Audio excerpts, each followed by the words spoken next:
Oh, the fucking wimpy one. There we go. Hello and welcome back to the Walden. My name is Beast, and today we're back with 9999999.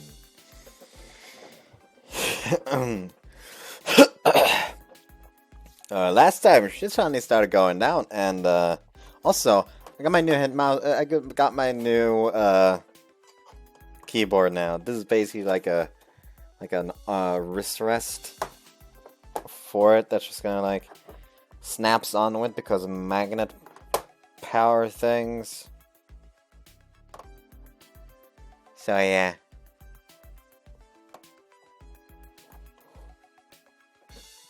That's a thing I have now. It also does the glowy. Look at it.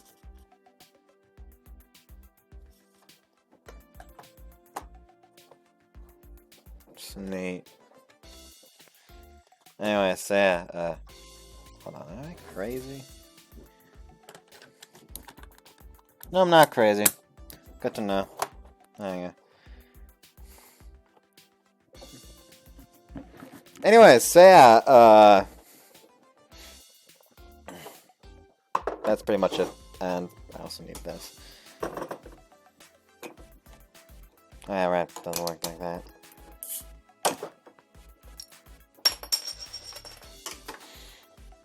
Anything else I wanted to talk about? Oh yeah, I started grinding with the Wadadomono Mask of Deception. Because I want to get some people to...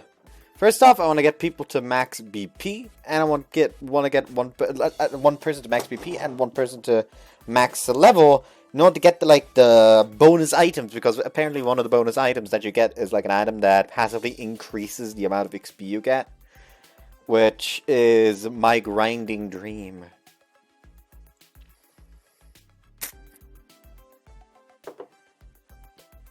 So yeah, that's basically what I've been doing all day. I don't know why, but I just kind of stopped playing Aura Kingdom again. This happens way too often. Anyways, lazing around with my computer, playing music on shuffle, I mull things over. There are two newly merged artifact users. Haruka Kozaka and Noa Yuki. I think I can consider Kozaka to be on our side, but I have to be careful with her. She said she'll explain her powers next time we meet, but to be frank, I really don't want to see her again. Yuki, on the other hand, clearly has no intention of getting along with us. If anything, she's straight up hostile. However, at least our objectives are similar. Just say it, hey, I know you want to do this because the person who got murdered probably is your friend. But still. Well, in that case, why do Miyako, Sora, and I even need to be involved? If we get Yuki and Sophie to join forces, they can put an end to our part in this. There'll be no need for Cujo to put herself in harm's way. It makes perfect sense. However, as far as Cujo knows, she needs to steal the artifact. Still. Cujo wa nattoku shinai yo na. Here's the thing, hiding the fact that she accidentally killed somebody with the soul-burning flame thing, not too hard, because it basically just caused them to appear unconscious, probably. They just probably enter a vegetative state. But if she were to steal the evil eye, assuming that the powers out of control just cause the powers to be used on them or something, the person who had the evil eye would just be petrified immediately. And Cujo would immediately find out. Probably similar to a lot of other stuff. I grimace, scratching my stomach. If for Kozaka, it would probably be some kind of weird Narcissus situation. I grimace, scratching my stomach. One to suggest the stun is certainly a factor in why Cujo is after the evil eye's user, but I have a feeling she's also seeking some sort of validation. Cujo's uncomfortable with the mere existence of this power to steal from others. Much more so with the fact that she was chosen to wield that power. So now she's trying to prove that it's a positive thing by using it to uphold justice. At least that's the impression I get from watching her.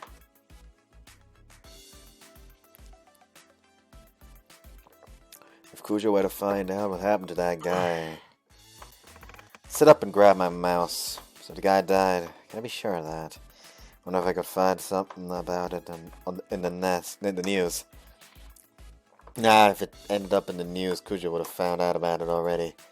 But that doesn't stop me from worrying she'll still find out somehow. Found my way to a random news site. My plan was to look back through last week's news for something, but the headline on the top page draws my eyes like iron filings to a magnet. Where? Click the link to the article. Naturally, it's in Shiromitsugawa. On top of that, that statue was discovered in a location fairly close to the last one. After lying low for so long, the Evil Eye's user has finally resurfaced. So now we can be certain they're still in this town. I reached for my phone to message Cujo about the news, but that's when my phone rings. On the screen, I see a pop-up notification for a message from Cujo. See that we both discovered the news at the same time. I'm sorry for the sudden message. Would you mind if I were to impose and come over today? I need to discuss something with you. She talks to me casually when we're face to face, but her messages still sound stiff as a board. I'm free, so drop by whenever, I reply. I get a message from Yuichi as well, but I ignore it and start rushing to tidy up my room. I'm taking the news seriously, of course, but I'll be damned if I'm going to look pathetic in front of Cujo.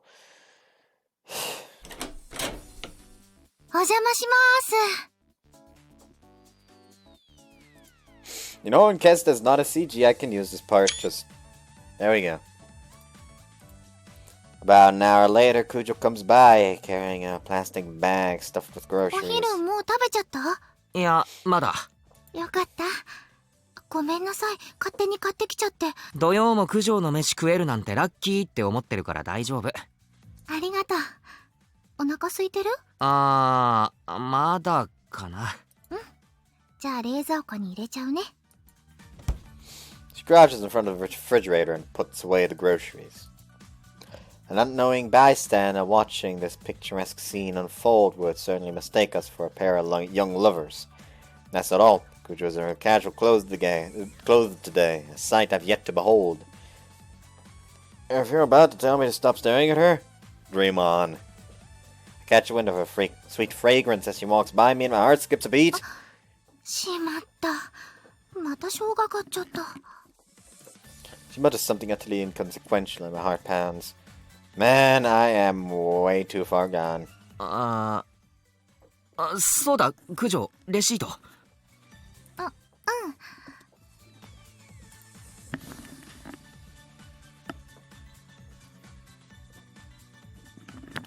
Hold on.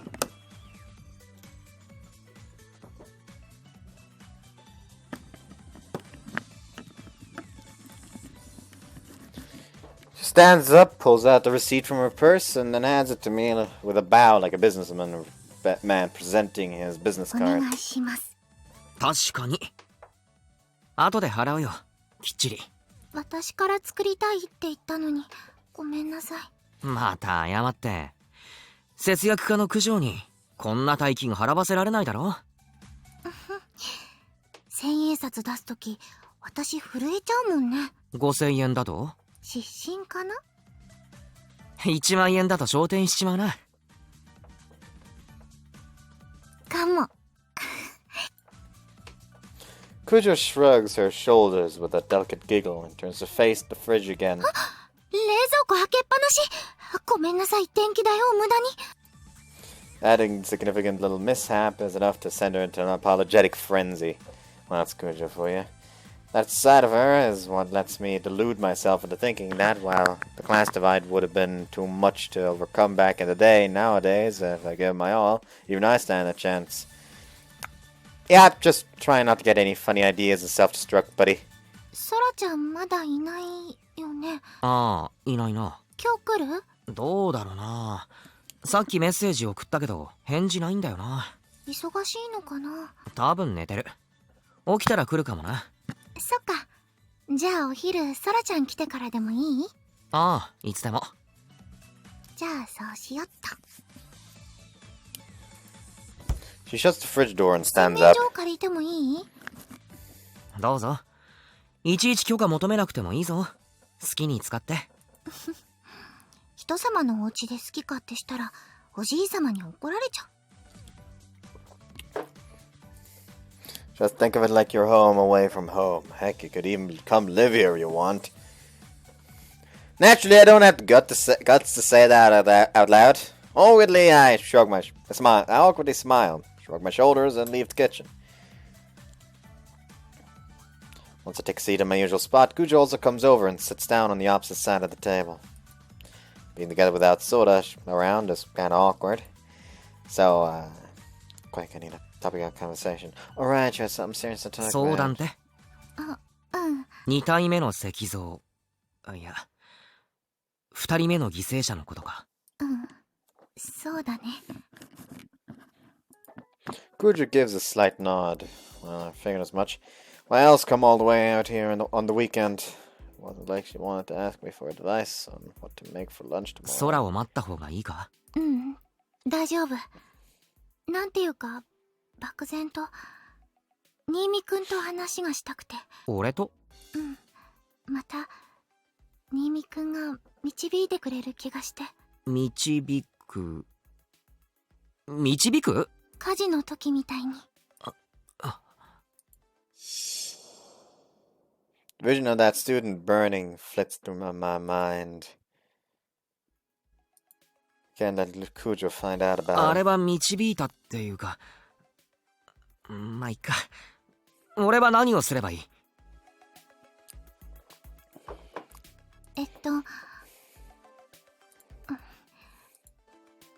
新見くんは魔眼のユーザーのことどう思う？そうだな。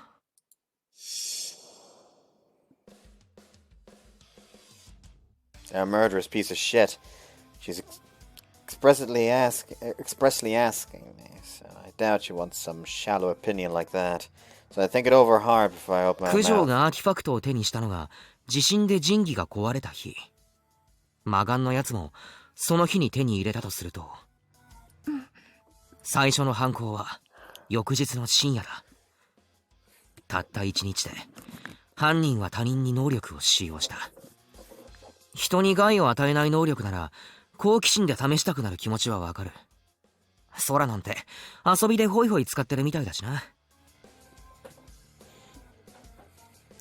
I feel like it should be pretty much. けど人を殺せる能力だぞ。使うか？信じていなくて、試しに使ってみたら本物で、殺すつもりはなかったのか And it も。 wouldn't use it on a human. そういう可能性も考えた。私がそうだったし。けど、二人目の犠牲者が出たことによってその可能性は消えた。うん。もう立派な殺人鬼だ。サイコパスだぜ。人を殺せる能力だと理解した上で人に使ったんだ。犠牲者はまだ出る。だろうな。俺はずっとほとぼりが冷めるまで息を潜めるつもりなんだろうって思ってた。けど冷め切る前に二度目の犯行だ。殺人に快楽を得るタイプって感じがするよな。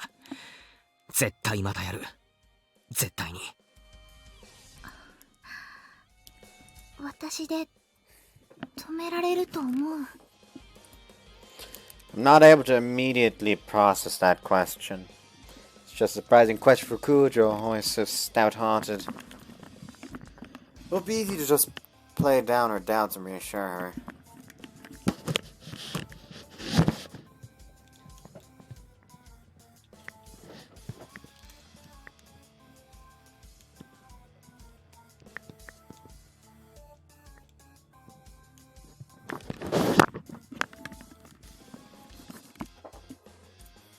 However, 自信がないなら手を引こう。俺たちが諦めても、まだ名前言ってなかったよな。クイーン、ユウキノアって名前なんだってさ。同い年。ユキ。そいつも魔眼のユーザーを追ってる。任せてもいいんじゃないか？あっちは自分の能力に随分自信があるみたいだ。そうなんだよね。一人で十分って言ってた。覚えてる？ニミくん。ソフィーさんが言ってた。未熟な使い手だったから私たちは助かった。ああ、あの炎か。つまりそれって能力は成長するってことよね。まあ、射程内に入る。アーティファクトを目視できる。この条件を満たせば私はほぼ無敵だと思う。けど相手の射程が私よりも長かったら、アーティファクトを隠されたら。火事の時がまさにその状況だった。条件を満たせない限り私はどんな相手にも無力。成長する必要がある。このままじゃ私は魔眼のユーザーを止められない。 Look in her eyes is earnest and noble. Cujo hasn't grown faint-hearted. She's been moving forward straight and steady. It's all too clear that my plan to make Cujo give up isn't going to work. She won't back down no matter what happens, nor will she be content to leave the task to someone else. I'm absolutely certain. So the worries that have been gnawing at me this whole time worked their way into a question. なんでだ？九条がどうしてそこまで真剣なのかわからない。犠牲者が友達だったり？知らない人だけど。別に否定するわけじゃないんだが、純粋に疑問なんだ。なんで九条は知らない人のためにそこまで頑張れるんだって。下手したら死ぬぜ。相手の能力が恐ろしく強かったら。そうだね。そうだけど、それは見て見ぬふりする理由にはならないかな。命を懸けることに抵抗がない？そうは言わないけれど、そうだね。いつもおじいさまおじいさまってうるさいかもだけど、おじいさまがね、よく言ってるの。もらったものは返さなきゃダメだって。おごった言い方かもしれないけれど、力持つ者は相応の振る舞いをしなきゃいけないって。おじいさまの場合は財力。コロナはおじいさまが一代で築いた会社。でもおじいさま一人で作った会社じゃない。みんなで稼いだお金だから、できる限り社員の方々に還元する。そして引退した今も生まれ育ったこの町に利益を還元するという形で恩を返している。実はね、ナインボールの経営は赤字の時もあるの。でもおじいさまは儲けようとしない。みんなと共有したいって思っているんだと思う。You know, that's nice and all, but you're stealing any kind of, like, clientele from others by selling large portions for larger portions for lower prices, which is going to, it's going to fuck with the competition. Like, it's a nice gesture and all, but it's not good.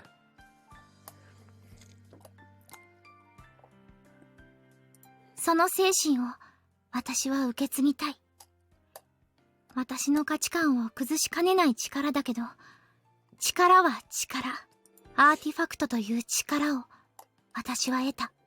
次は返す番。力を持つ私が人を助けるのは当然。それが見ず知らずの人であっても。そっか。答えになってるかな。ああ、ありがとう。All makes sense now. Kujo's attitude towards life is just fundamentally different from mine. She's grand, noble, she has the spirit of a leader. Can't even compare the two of us.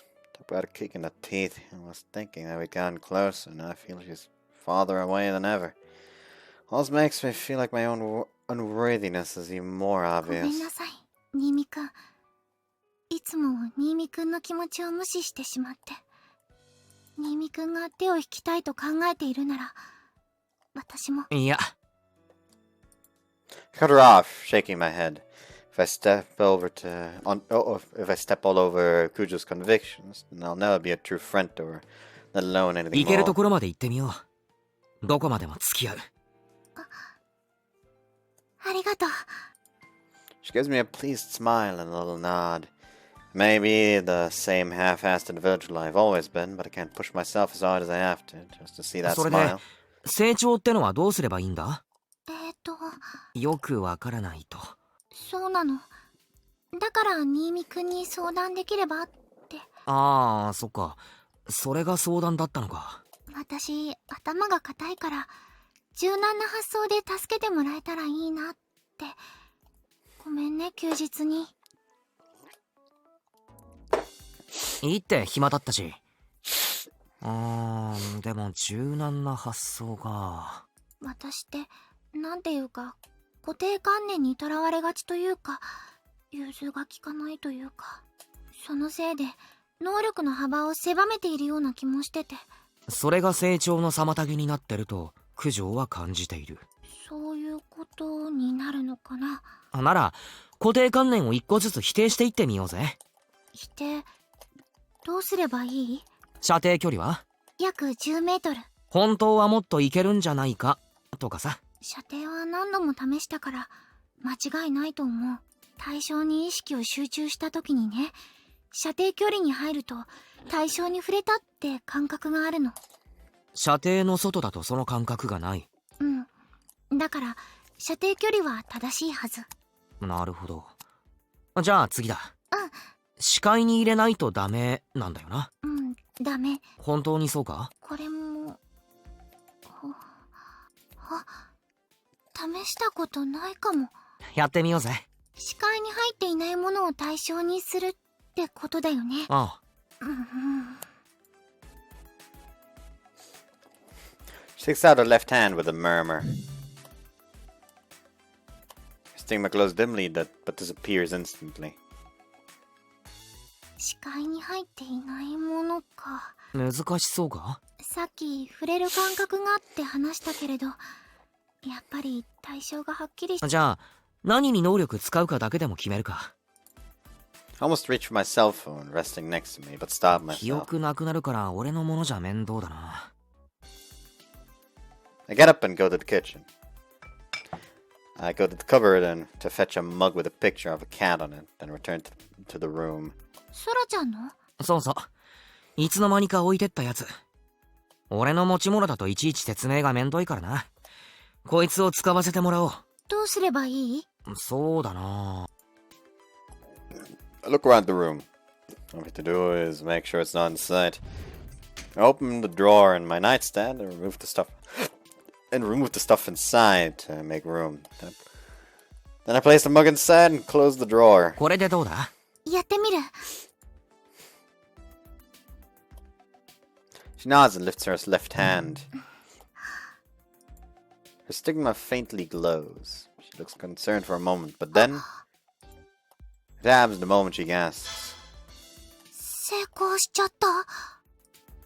The mug appears in Cujo's left 早 hand. くもレベルアップだな。そこにあるって分かっていれば、視界に入っていなくても成功する。もう一つ上を目指してみるか。九条、目を閉じていてくれ。うん。She closes her eyes without so much as asking what I'm ああ、 up to. 悪い。カップちょうだい。はい。 She holds out the mug with both hands, her eyes still closed, and a smile forms on her face. I take the mug, taking great pains not to touch her hands, and silently stand up. I then pause a moment to think. I've got hardly any furniture, so there isn't any sort of elaborate hiding place I could really find for this, but 九条、もういいぞ。as soon as I return to my spot, Cujo slowly カ opens ップ her を eyes. 隠した。探してみてくれ。対象が分かっていて、場所が分からない場合の実験ね。そういうこと。やってみる。その場から動かないようにな。動いたら見えちまう。あ、今の答え言っちゃったか？察しが悪いから大丈夫。やってみるね。She opens and closes her left hand as if doing some sort of warm-up exercise. After repeating that several times, she starts off by holding her hand out towards the same location as before, the shelf. She tilts her head and moves on. She gropes around in front of her. Still nothing. She does the same with the right side of the room. She then aims back to the left side and then around the center. She tries holding her hand out to every corner of the room, but... ダメね。射程に入ったって感覚がない。パソコンの裏。パソコンの影に隠してある。パソコン、さっきやってみたけど。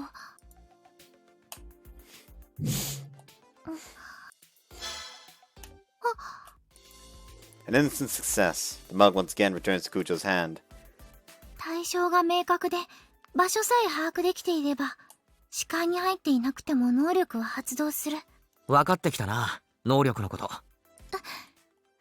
まだいきなりのエンカウントには弱いが、見えてなくても大丈夫ってのはでかいな。事前に調べられていれば、九条は負けないってことだ。ありがとう、新見くん。やっぱり新見くんは、私を正しい方向に導いてくれる。大げさだってそれ。今のは思いつきがたまたまうまくいっただけだ。私だったら思いつきもしなかったから。ありがとう。新見くんのおかげで、私は前進できる。Cujo gives me a satisfied smile, her eyes sparkling. Trying to hide how embarrassed I am, I shrug my shoulders and give her a wry smile.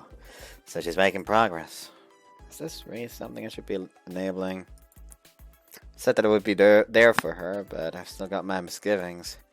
I'm definitely not convinced I should be taking what Sophie tells me at face value.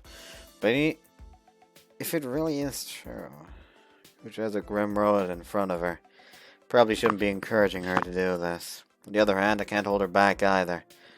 Talk about a dilemma. ごめんなさい。一人で盛り上がっちゃって。いや。She could probably tell from the look on my face that I'm feeling a little glum. Cujo's apology gets me a little flustered as I try to smooth things over. 考えてたんだ。もっと、そう、解釈を広げられないかって。解釈？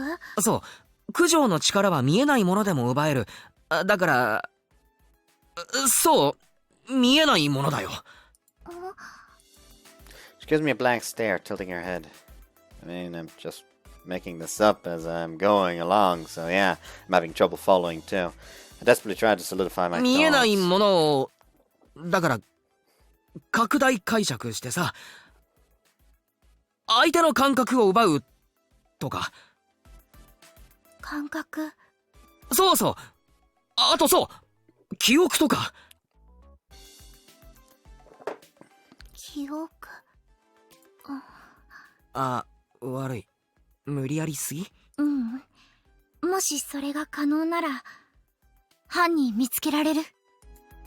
Cujo stares at her left hand and clenches it into a fist. I was basically making shit up, but the idea seems to have made quite an impression on 感 Cujo. 覚まで奪えたら、私の能力、思っていたよりもずっと強力。試してみるか？気が乗らないか？記憶を奪えるかどうか、確かめてみたい気持ちはあるの。犯人を特定できるかもしれないし。遠慮しなくていいぞ。She slowly shakes で her き head. そうな気がする。新見くんの言葉に間違いはないって。でも、新見くんで試したくはない。なぜ？だって、能力を使えば、対象が私の手の中に自動的に移動するけれど、所有権を放棄しても、対象は自動的に元の持ち主の元に戻らない。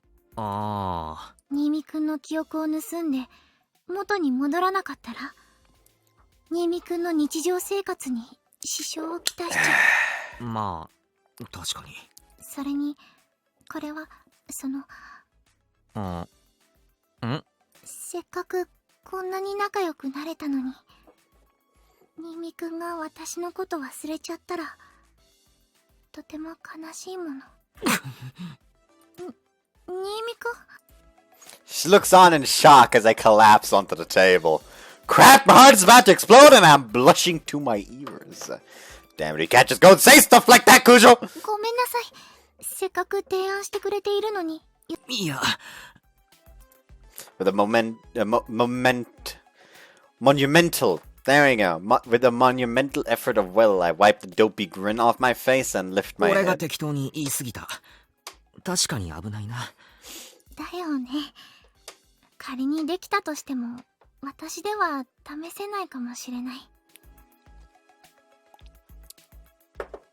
でもさ、九条。うん。奪う瞬間移動ができるなら、戻す瞬間移動もできるんじゃないか？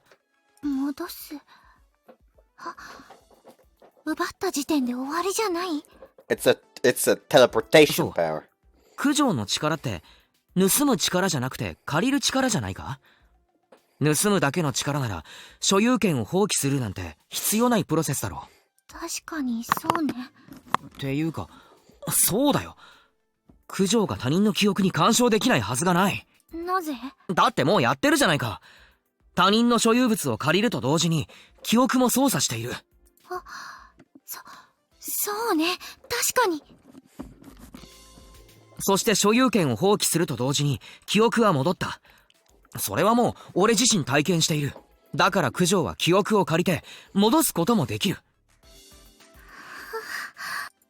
She balls her fists and looks at me with a radiant smile, which is just way too embarrassing. I turn away. やっぱり新見くん、すごい。いやいや、俺なんて口だけだから、自分の能力すら分かってないし。他者の力を正確に把握する能力だったりして。うってつけだな。九条のサポートにぴったりだ。私たち相性ぴったりね。Didn't you hear me the last time? You can't just say stuff like that! Just like before, Cujo misinterprets my excessively embarrassed reaction. ごめんなさい。調子に乗りすぎね。私、新見くんに頼りきりなのに。俺が考える。九条が実行する。まあいいんじゃないか？その、相性。だよね、だよね。She smiles and enthusiastically bobs her head. I've always thought she was some too diligent, too polite princess, but now that I've seen her do things like this a few times, I can say that Cujo is far more childlike than I ever expected. 試してみてもいいかな？戻せるかどうか。ああ、やってみようん。ソラちゃん、今マグカップの記憶、失ったり戻ったりしてるんだよね。後で謝らないと。う。大丈夫、大丈夫。本人気づいてないから。あ、お兄さんひどい。She chuckles under her breath. Her expression becomes serious. She holds her hand over the mug atop the table and focuses her attention on い it. きます。Her stigma shines at the mug pops into her hand. I was staring at it the whole time, but even so, my eyes couldn't follow it. It just disappears from one place, it appears in another. Real life teleportation. Well, so far so good, I guess. 今気づいたけど、さすがに第三者の記憶は操作できないんだな。今俺、空の持ち物に九条が能力を使ったことをはっきりと認識してる。本当だ。言われてみればそうだね。まあでも、そんな大したことでもないか。デメリットではあるから気をつけた方がいいね。だな。悪い脱線して。じゃあ続きやってみるね。いつもはここで終わっていたけど。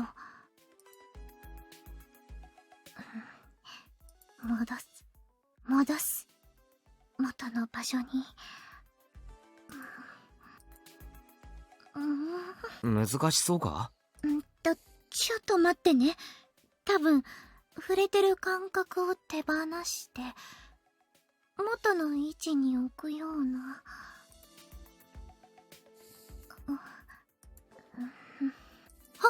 お。Staring at Kujo's left hand when the mug vanishes. I look down to the table to see. 戻った。ああ、戻ったな。できた。ああ、できたな。新見くん、できたよ。やったな。 Put up my right hand and hold it out to Cujo. いや、何手振ってるんだよ。違うよ。何？ハイタッチ、ハイタッチ。ハ Finally comprehending the gesture, she presses her hand against mine, not with a hard slap, but a gentle タ pop. ッチ。九条、ハイタッチしたことない？うん。違う？で、そのままにしてて。うん。ほい。Cujo blinks and she pulls back her hand. 痛い。悪い。でもハイタッチはそんくらい強くやらないと。本当に？その方がスカッとするだろ。じゃあ、新見くん、て。ほい、来い。A limp smack resounds. Not really what I was hoping for, but Cujo seems satisfied. 初ハイタッチ。In case there's no CG. この勢いで、初記憶スティールも試してみるか。スティール？盗むって言うとなんか聞こえが悪いだろ。でも英語だと技みたいでかっこよくないか？おお、確かに。新見くんは天才だね。九条のそういうの冗談なのか本気なのかわかんねえんだよな。本気だよ。じゃあ俺のこと買いかぶりすぎ。そんなことないよ。新見くんは私にとって。いいから試してみようぜ。本当にいい？ああ、どんとこい。じゃあ、She had her hand outstretched towards me, palm open, but now she tentatively closes it. Noise comes from the entryway. Probably Sora. It's not Sora, it's Yuichi. 来たよ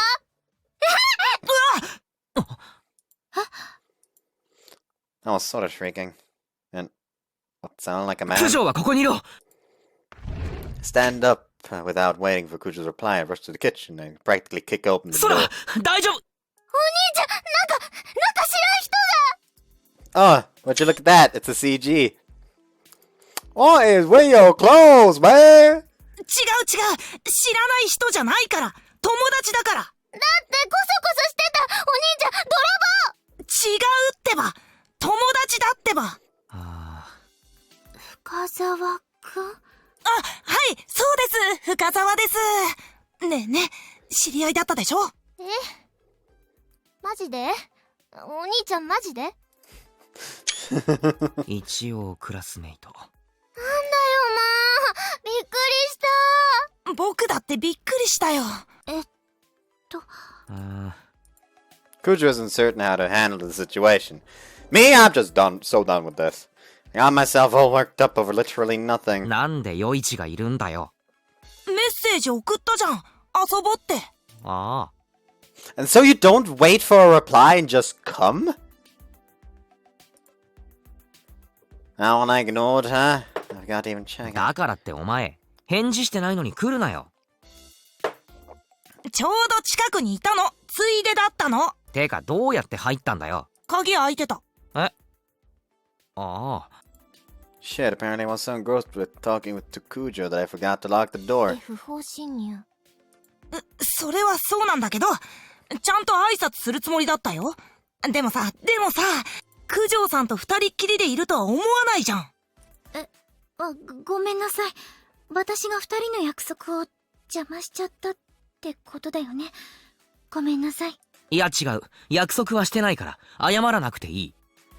そうじゃなくて、遊ぶ約束とかもうどうでもいいんだよ。あんな状況だったらさ、イチャイチャが加熱するまで覗くしかないじゃん。でしょ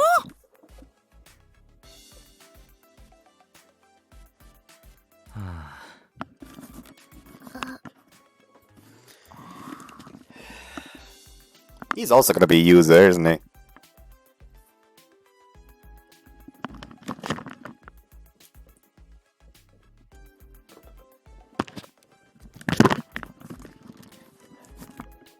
でしょ？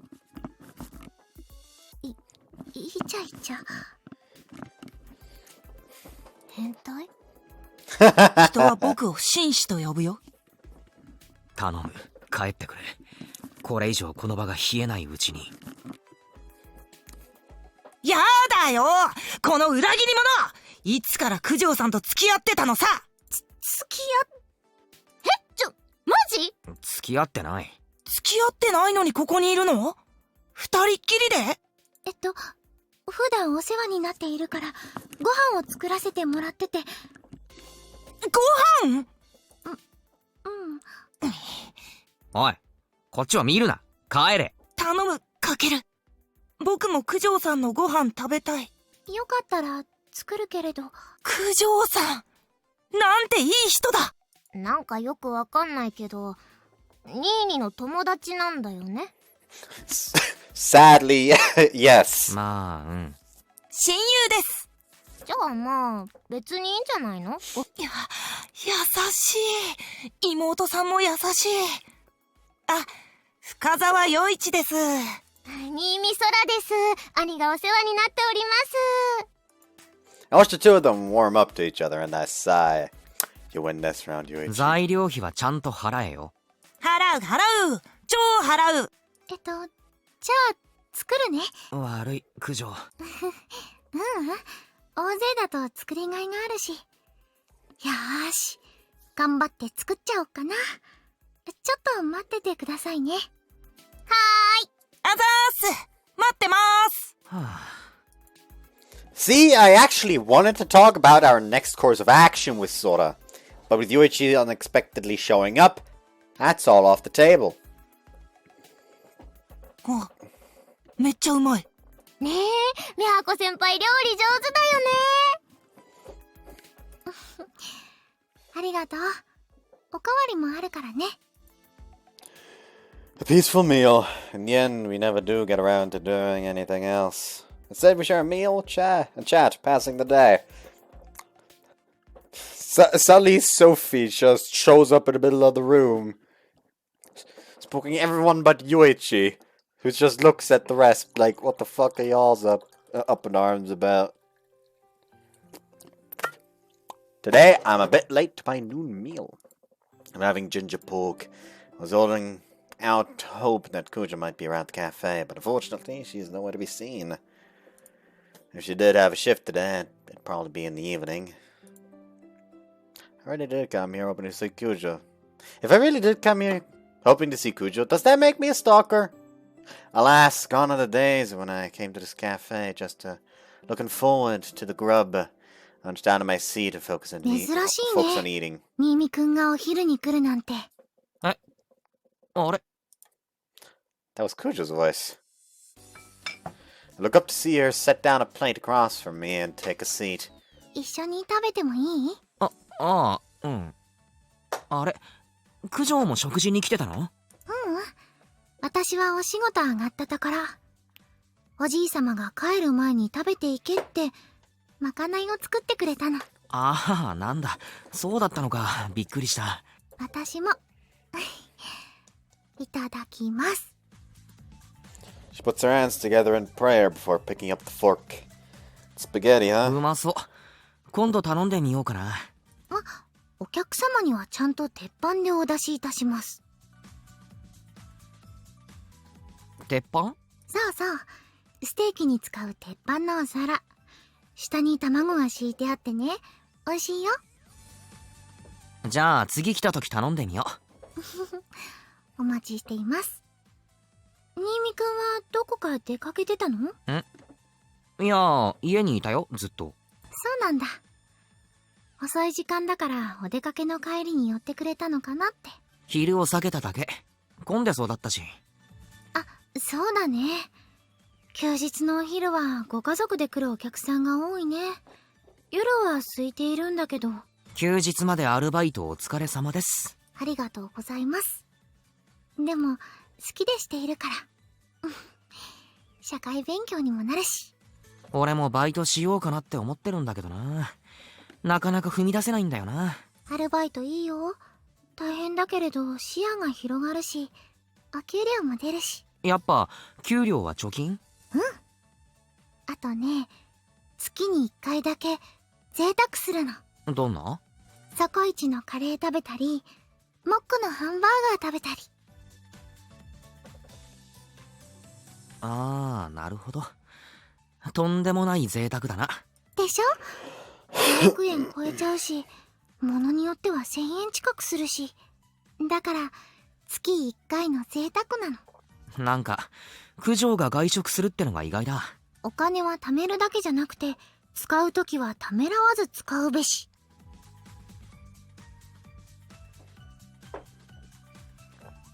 I feel like it's supposed to be, but when spent, must be spent without a moment's かくん hesitation. そう。溜め込むだけじゃ経済が停滞しちゃうからって。だから使うことも大事なんだっておじいさまが。なるほど。九条は1000円の贅沢で経済を回しているわけだな。わ、1000円を強調した。どうせケチです。悪い。俺は親のすねかじってるだけだけど、やっぱ九条の考え方は立派だよな。フォローしても遅いです。あれあ、おかわり遠慮しないでね。ああ、大丈夫。ありがとう。We chat through the rest of our meal. We've avoided talking about the artifact stuff, but right when we were about done with our food, Cujo speaks to me in a muted ミ tone. ミ君、今日はこれから用事ある？いや、特に。ね、よかったら少しだけ付き合ってもらってもいい？実験か？昨日できなかった。それもあるんだけど、今日はもう一度公園に行ってみたくて。ああ、なるほど。She wants to visit the scene of the second petrification 少 incident. しでも犯人のことわからないかなって。手がかりか。何も残っていないとは思うけれど。行くだけ行ってみよう。俺たちにしかわからない何かがあるかもしれない。ありがとう。じゃ、さっさと食っていくか。今日もよろしくお願いします。お願いします。For some reason, we courteously bow our heads to one another before quickly finishing off the rest of our meals. Surprise twist, I found myself together with Cujo yet again today. A part of me is ecstatic, thinking about what a lucky break this is. But the rest of me is all too aware that we're heading to the scene of a murder. I've got to focus. We exit 9 Ball, first stopping by the convenience store near the station. Seems like we're in for a long day, so we're gonna buy something to drink first. 贅沢しちゃった。コンビニでお茶買うの久しぶり。どうしたの？納得いかないことがあってさ。水がさ、108円なのはまあいいんだよ。うん。でもさ、これよりもっとでかいやつ、2リットルのやつがさ、100円なんだよ。あ、だよね。小さい方が高かったよね。そうなんだよ。納得いかないんだよな。理由があるのかな。他のコンビニでも2リットルの方が安いよね。なんか損してる感じあるよな。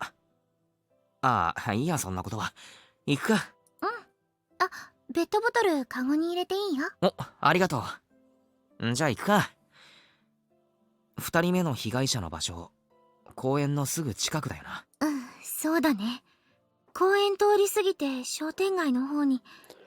あ、Just as Cujo kicks back her bike stand and starts to walk with it, she lets out a little gasp. ミミ君。She tugs at my shirt sleeve. There, maybe 30 feet in front of us. Kozaka is walking timidly, her head あ hung. の状態が普段の高坂先輩なのかな。だな。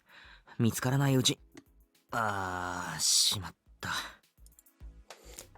I figure we should get away.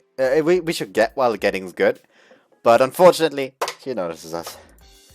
Her eyes bug out and she starts fidgeting, shaking her head and putting her hand to her mouth like she's coming down with a case of nausea. But a moment later, she lifts her head again and, like a different person, smiles 人格 softly. が入れ替わったな。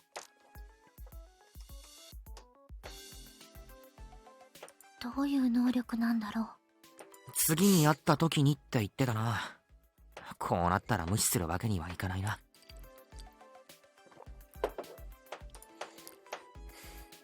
Kozaka holds the hem of her skirt and curtsies to us like a full aristocrat.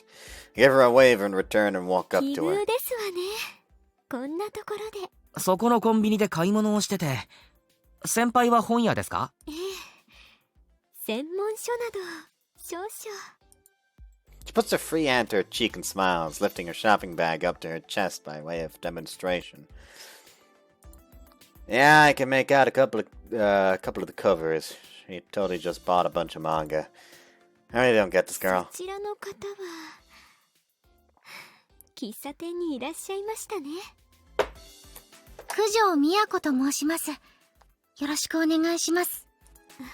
そう。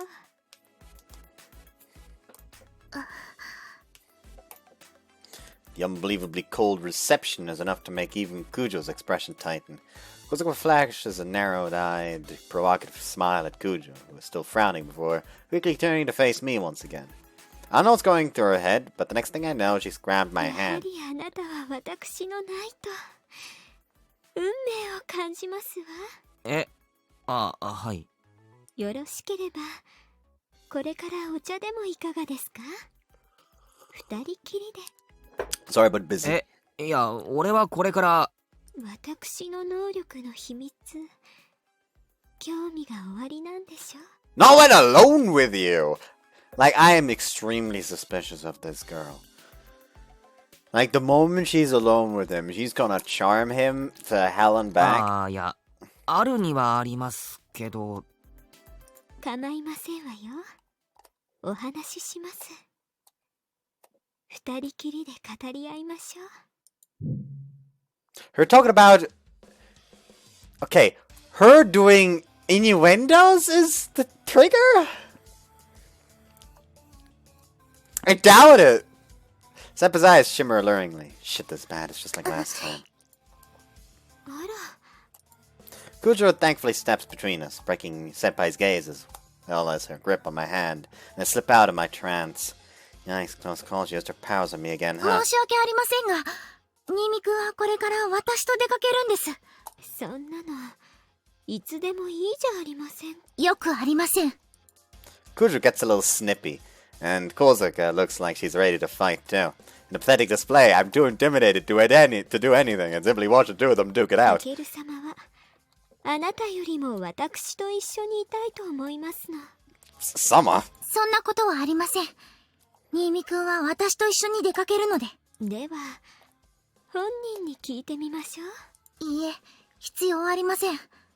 新見くん、行きましょう。はい。かける様、またいずれ。Honestly, God, just straight up, like, you know, no offense to you, but I will not meet with you anywhere with only the two of us. I am shit scared of you, lady.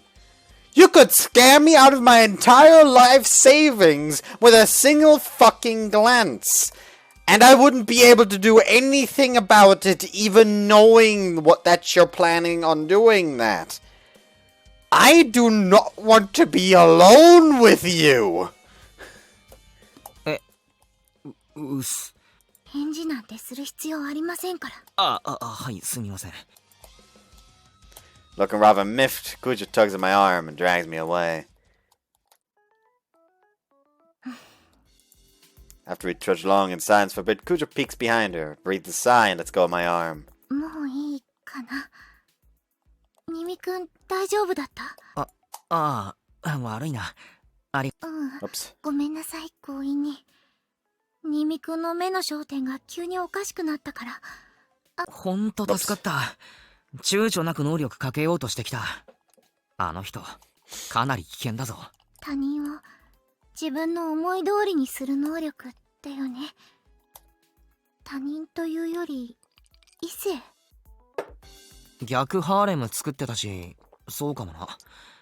できれば仲間にって思ってたけど。九条がそこまで嫌そうな顔するの、なかなかないよな。してる？さっきもちょっと怖かった。必死で新見くんが危ないって。ありがとう、助かった。どういたしまして。行くか。Having overcome the surprising obstacle in our path, we regain our composure and head towards our destination.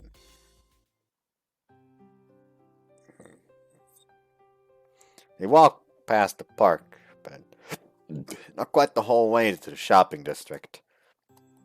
This area would be a nice quiet residential district if it weren't for the railroad line at the train crossing.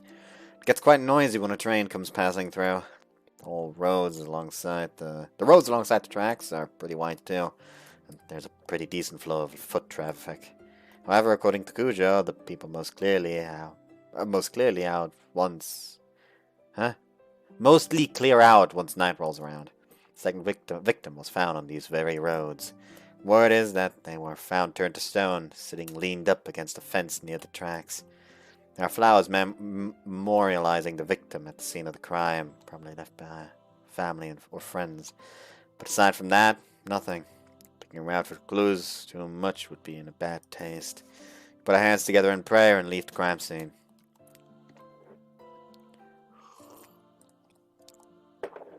You visit the park afterwards, and here too there is nothing to see.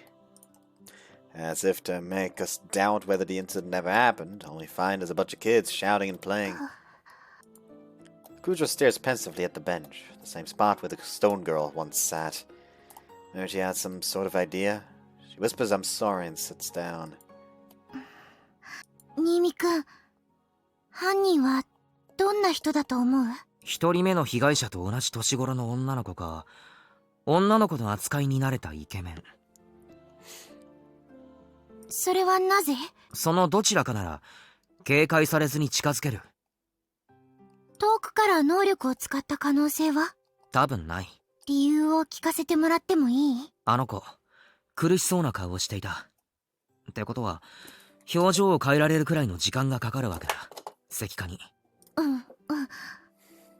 でも姿勢が綺麗すぎた。スマホを見てたそのままの姿勢で固まってた。普通体が石になったらもっとビビるだろう。姿勢も崩れる。 She nods in agreement. I'm also bothered by when she's looking. She wasn't looking at herself nor at her phone, actually. Her eyes were off in some other direction.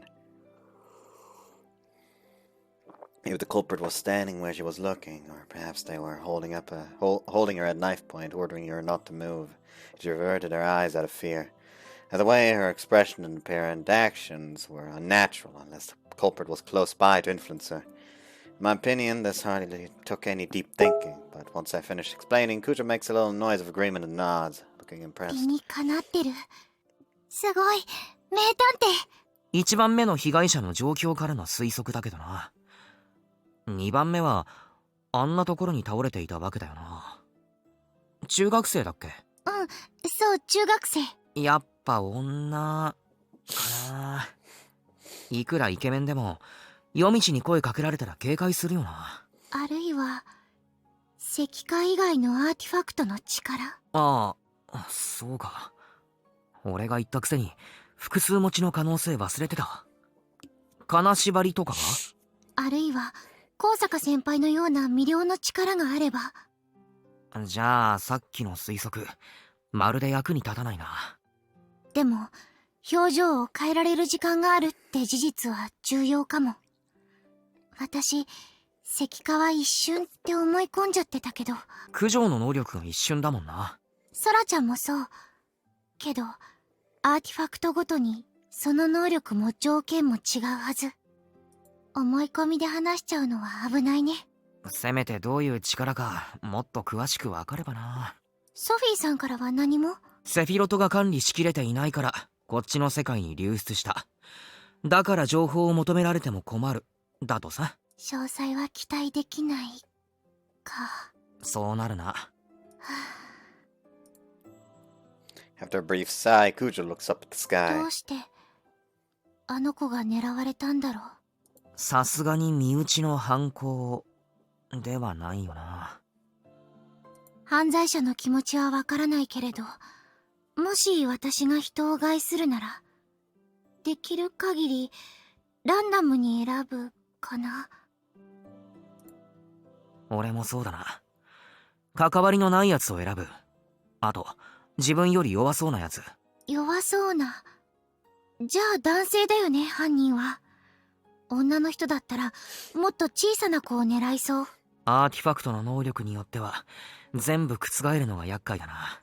でも新見くんにソラちゃん、それに私、結城さんに高坂先輩、それにあの火事を起こした生徒、確認できている6人のユーザーのうち5人がうちの生徒。偶然って言える確率じゃないな。結城さんの学校にも、私たちが知らないだけでたくさんいるのかもしれない。魔眼のユーザーも学生である可能性が高いか。もっとも、大人の人たちは、私たちよりもっと賢くて、うまく隠しているだけかもしれないよね。つまりだ、九条。うん。なんもわかんねえと。そうだね。Two of us force a smile and 現場を sigh. 抑えるしかないな。あとは、私の力だね。ああ。おとりになるとか力ずくとか、そういう手段に出ず、安全に犯人を特定できる。記憶さえ盗めれば。そう。それがあなたの力なのね。We hear a monotone voice coming from behind the bench. Someone steps out from the shade of the trees. What is that Lolita, goth Lolita's outfit? Ah, it's a thorny girl who doesn't talk much. Yuki no. A murmur puts her on edge. She probably didn't expect us to learn her real name.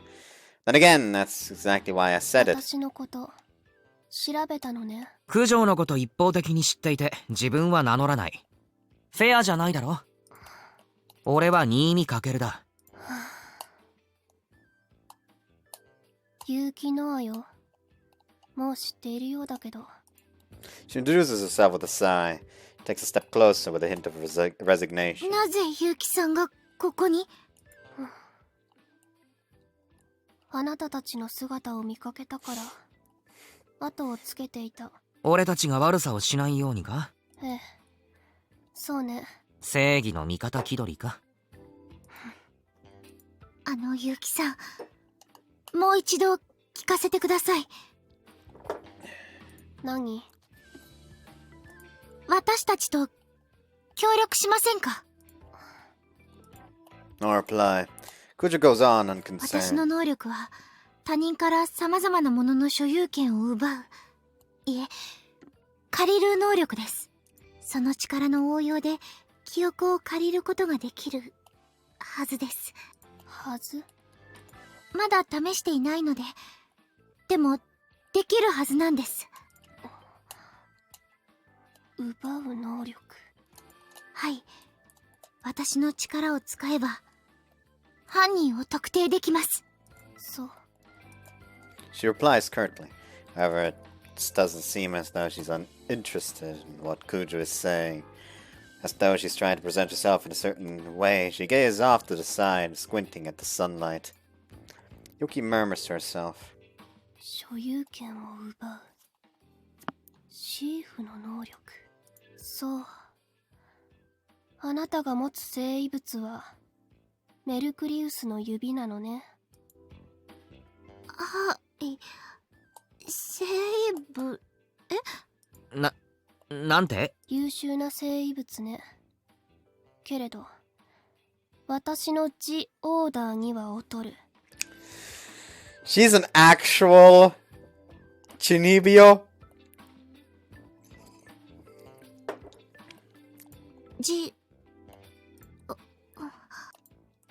Cujo looks at me while she's asking for backup. After a moment, I just shake my head. Now I get it. The cleverly timed entrance, the ridiculous outfit. She's a total Chunibyo! とにかく私なら犯人を探せるんです。だから協力しましょう。見つかったらすぐに知らせます。その G オーダーの力は犯人よりも上なんですよね。そうね。無敵。なら力を合わせましょう。私のメリークリスマスの指とメルクリウス。ごめんなさい。違う。メルクリウスの指と。Cujo tries desperately to get on the same wavelength as Yuki, but can't quite match the crazy, leaving her frazzled and red in the face. I should really be staying cautious here, but I'm fighting back a smile. Quite the appealing overs. 魅力的な提案ではある。待った。 I interject. It's one thing to talk about cooperating, but actually going through with it carries certain 俺たち risks. が悪さをしないように監視しているんだよな。そうね。なら、お前が悪さをしない保証はどこにある？そんなものはない。だったら、せめてそっちの能力も明かせ。それで俺たちはやっと対等になる。対等になりたいなら、あなたの能力を明かすのが先ではないの。That certainly hit me where it hurts. I guess I'll just have to complain. わからない。は？だから、わからない。能力者ではないということ？いや、新見くんはユーザーではありますが、能力が不明なんです。不明？まあ、そういうことだ。Yui's expression becomes grim. She's not buying も this. ともと徒党を組むつもりはないけれど、なおさらあなたたちとは組めない。なぜですか？むしろ私が問いたい。なぜその男と組んでいるの？この世で一番信用できる人だからです。即答ね。浅はかな。In a rare display, Cujo looks offended. Presumably because she really does trust me. Part of me feels happy about that, and the rest of me feels guilty. Mostly because I think Yuki is making a good point. 能力を隠す男を信用するなんて。隠しているんじゃありません。わからないんです。Honestly, all you just needs to do, like, I don't actually even have an artifact. Fucking strip search me if you want.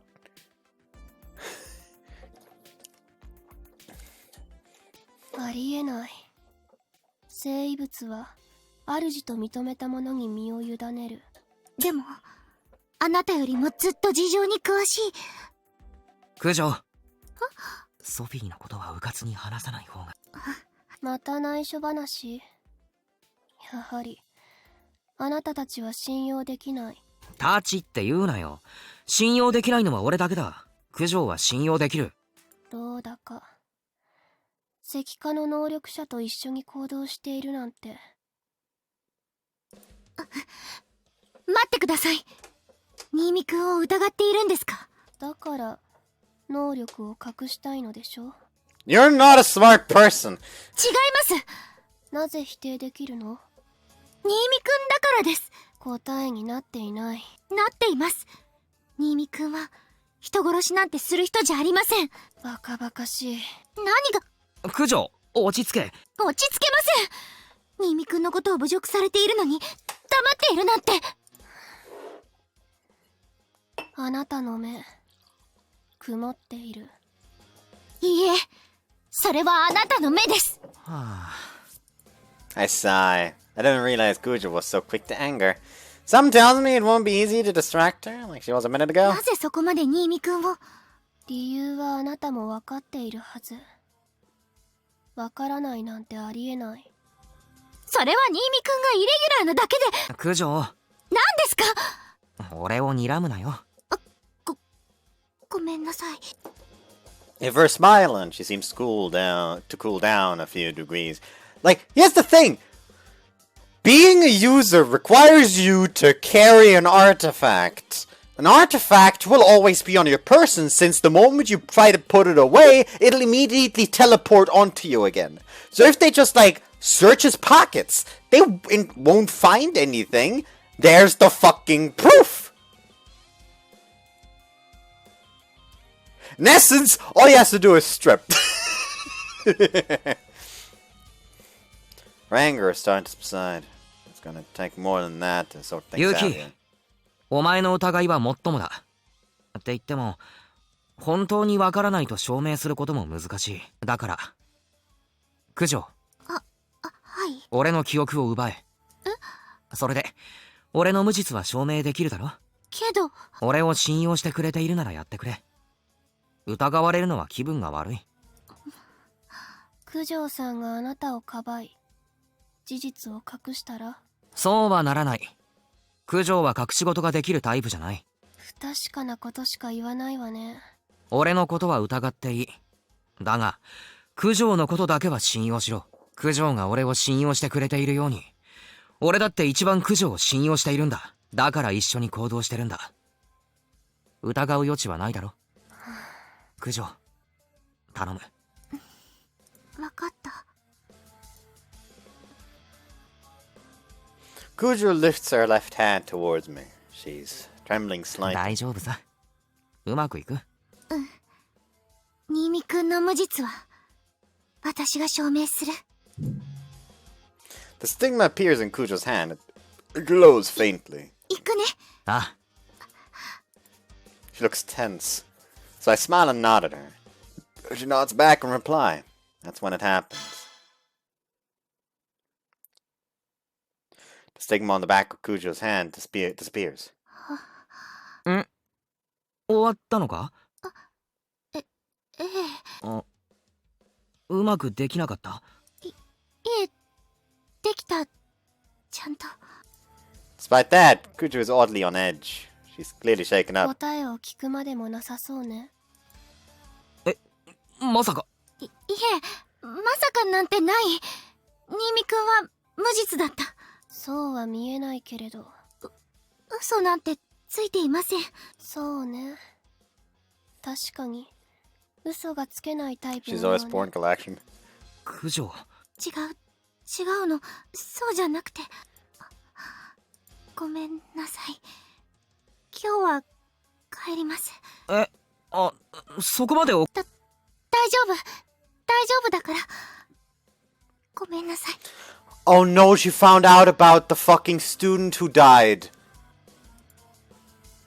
She's in a huge rush to get away from me. Unable to hide her desire to run away, Cujo gets on her bike. She pedals off into the distance, leaving me behind. むしろ疑いを強める結果になってしまったわね。なんとでも言えよ。尻尾を出した時、私のジオーダーがあなたを裁く。その時が楽しみね。Like, did he not think about the fact that, oh no, this is going to cause her to find out about the fucking fire controller? Like, the fucking fire user. I asked Firebender. Throwing a cold stare my way, Yuki also leaves. She was so shaken. Could it be true? Am I the culprit?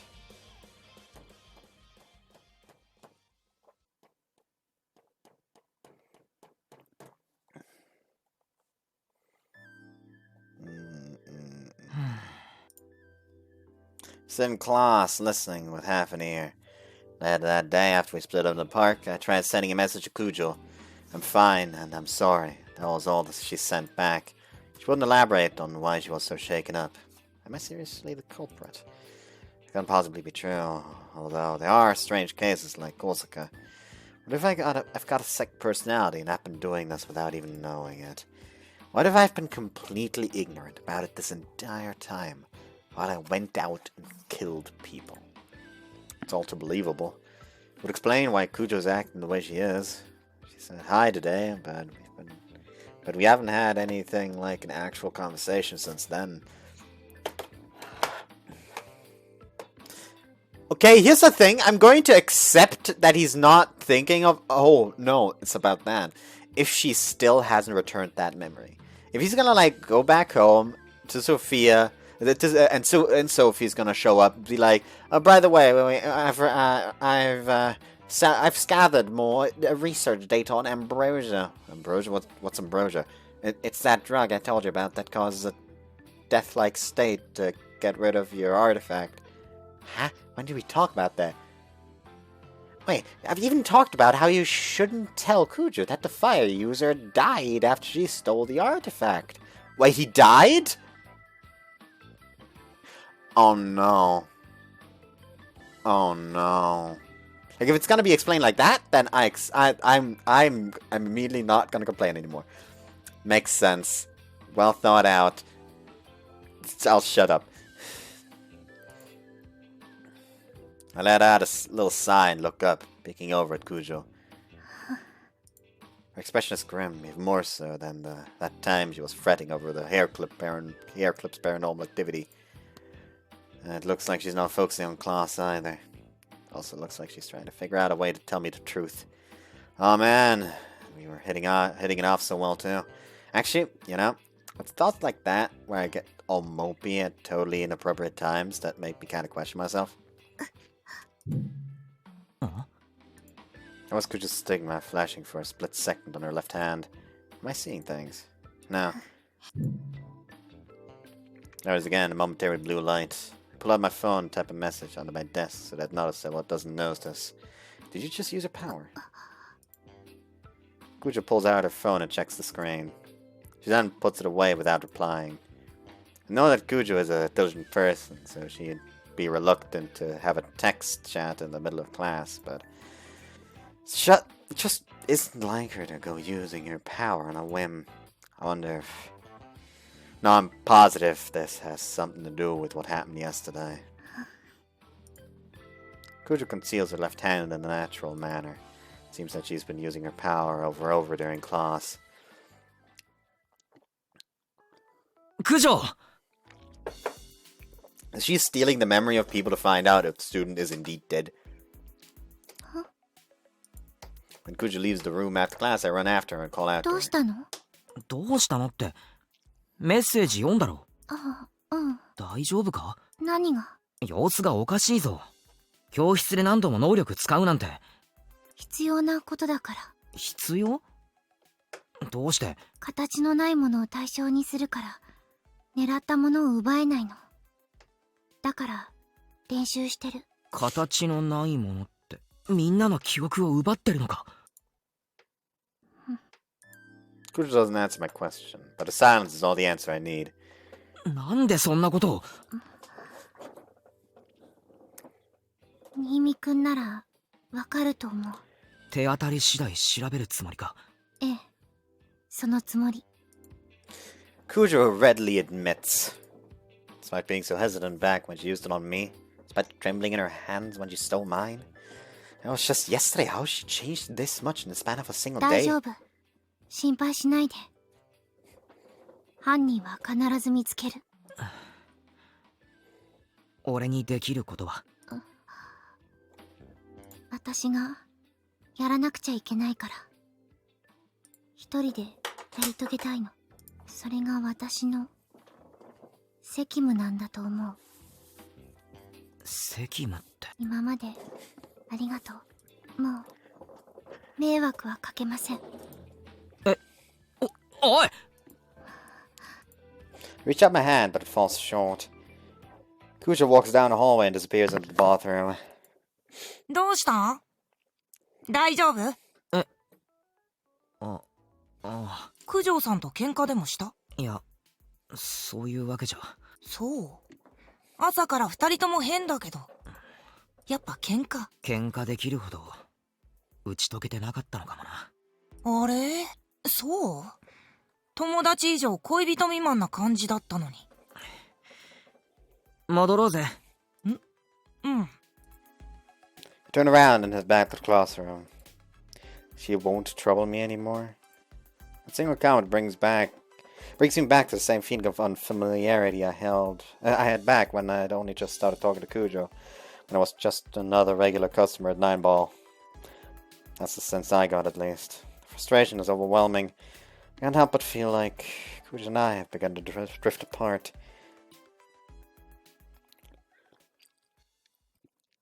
I don't know why, but it really reminds me of Conception too. For the past few days, Cujo and I have hardly spoken. The only communication we've had has been me constantly sending her messages like some kind of stalker and her replying curtly. She doesn't come over to cook me dinner, nor does she ask me for advice. For what it's worth, I did go back to my folks' place for Golden Week, and Cujo was busy with something or other. But even considering that, Cujo is clearly avoiding me. It's just that she no longer deems me necessary. Maybe it'd be an exaggeration to say I'm heartbroken, but I'm certainly pretty down. Felt awful for the whole break. Even when we got back, Cujo remained the same. She hasn't been using her powers in class, but I'm the only one who she's avoiding talking to. Even her usual group of friends are getting the cold shoulder. Being pathetic, I actually feel relieved by that. 新見くん。はい。 At the end of class, as I'm getting ready to head home, Miss Narrator calls me over. I wonder what he wants with me. Stuff my pencil case in my bag and head to the podium. 何ですか？最近仲良かったのに、はい。九条さんと別れちゃった？ Is this seriously what you wanted to talk 付 about? き合ってもいませんよ。ありゃ、そうなの？みんながそうじゃないかって言ってたから、みんな？九条さんを慕う会の皆様。九条の友達っすか。別れたんじゃないなら、ただの喧嘩？喧嘩ってわけでも。意地になってないで謝ったら？だから、喧嘩はしてませんよ。俺にも理由がわからないんです。代わる代わる相談に来ててさ、村瀬さんとか宮野さんとか、誰っすか？クラスメートの名前くらい覚えなさい。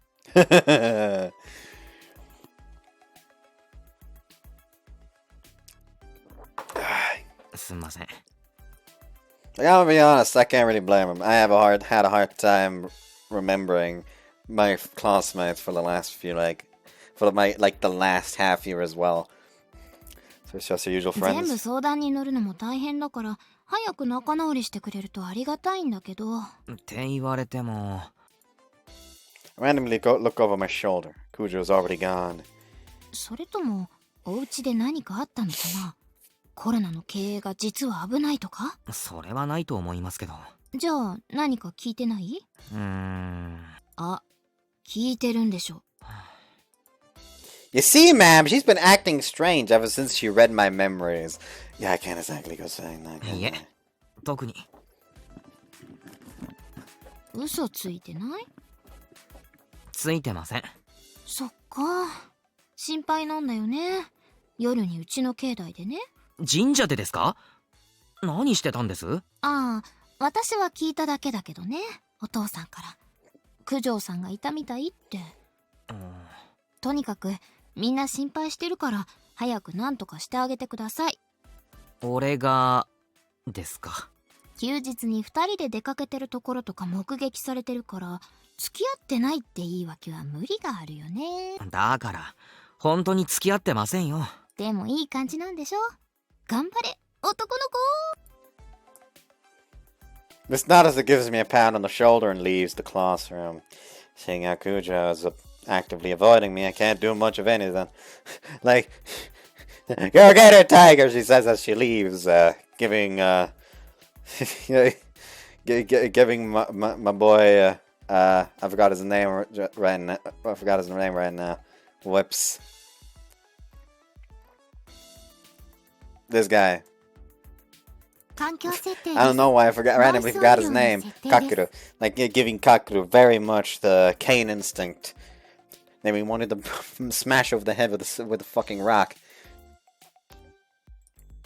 I breathe a sigh and return to my desk. 九条さんのこと？ああ、まあな。早く仲直りしなよ。かけるが九条さんを財布にしたあげく、捨てたって噂。はあ？なんだよそれ。面白がって女子が話してる。半分冗談で半分本気って感じかな。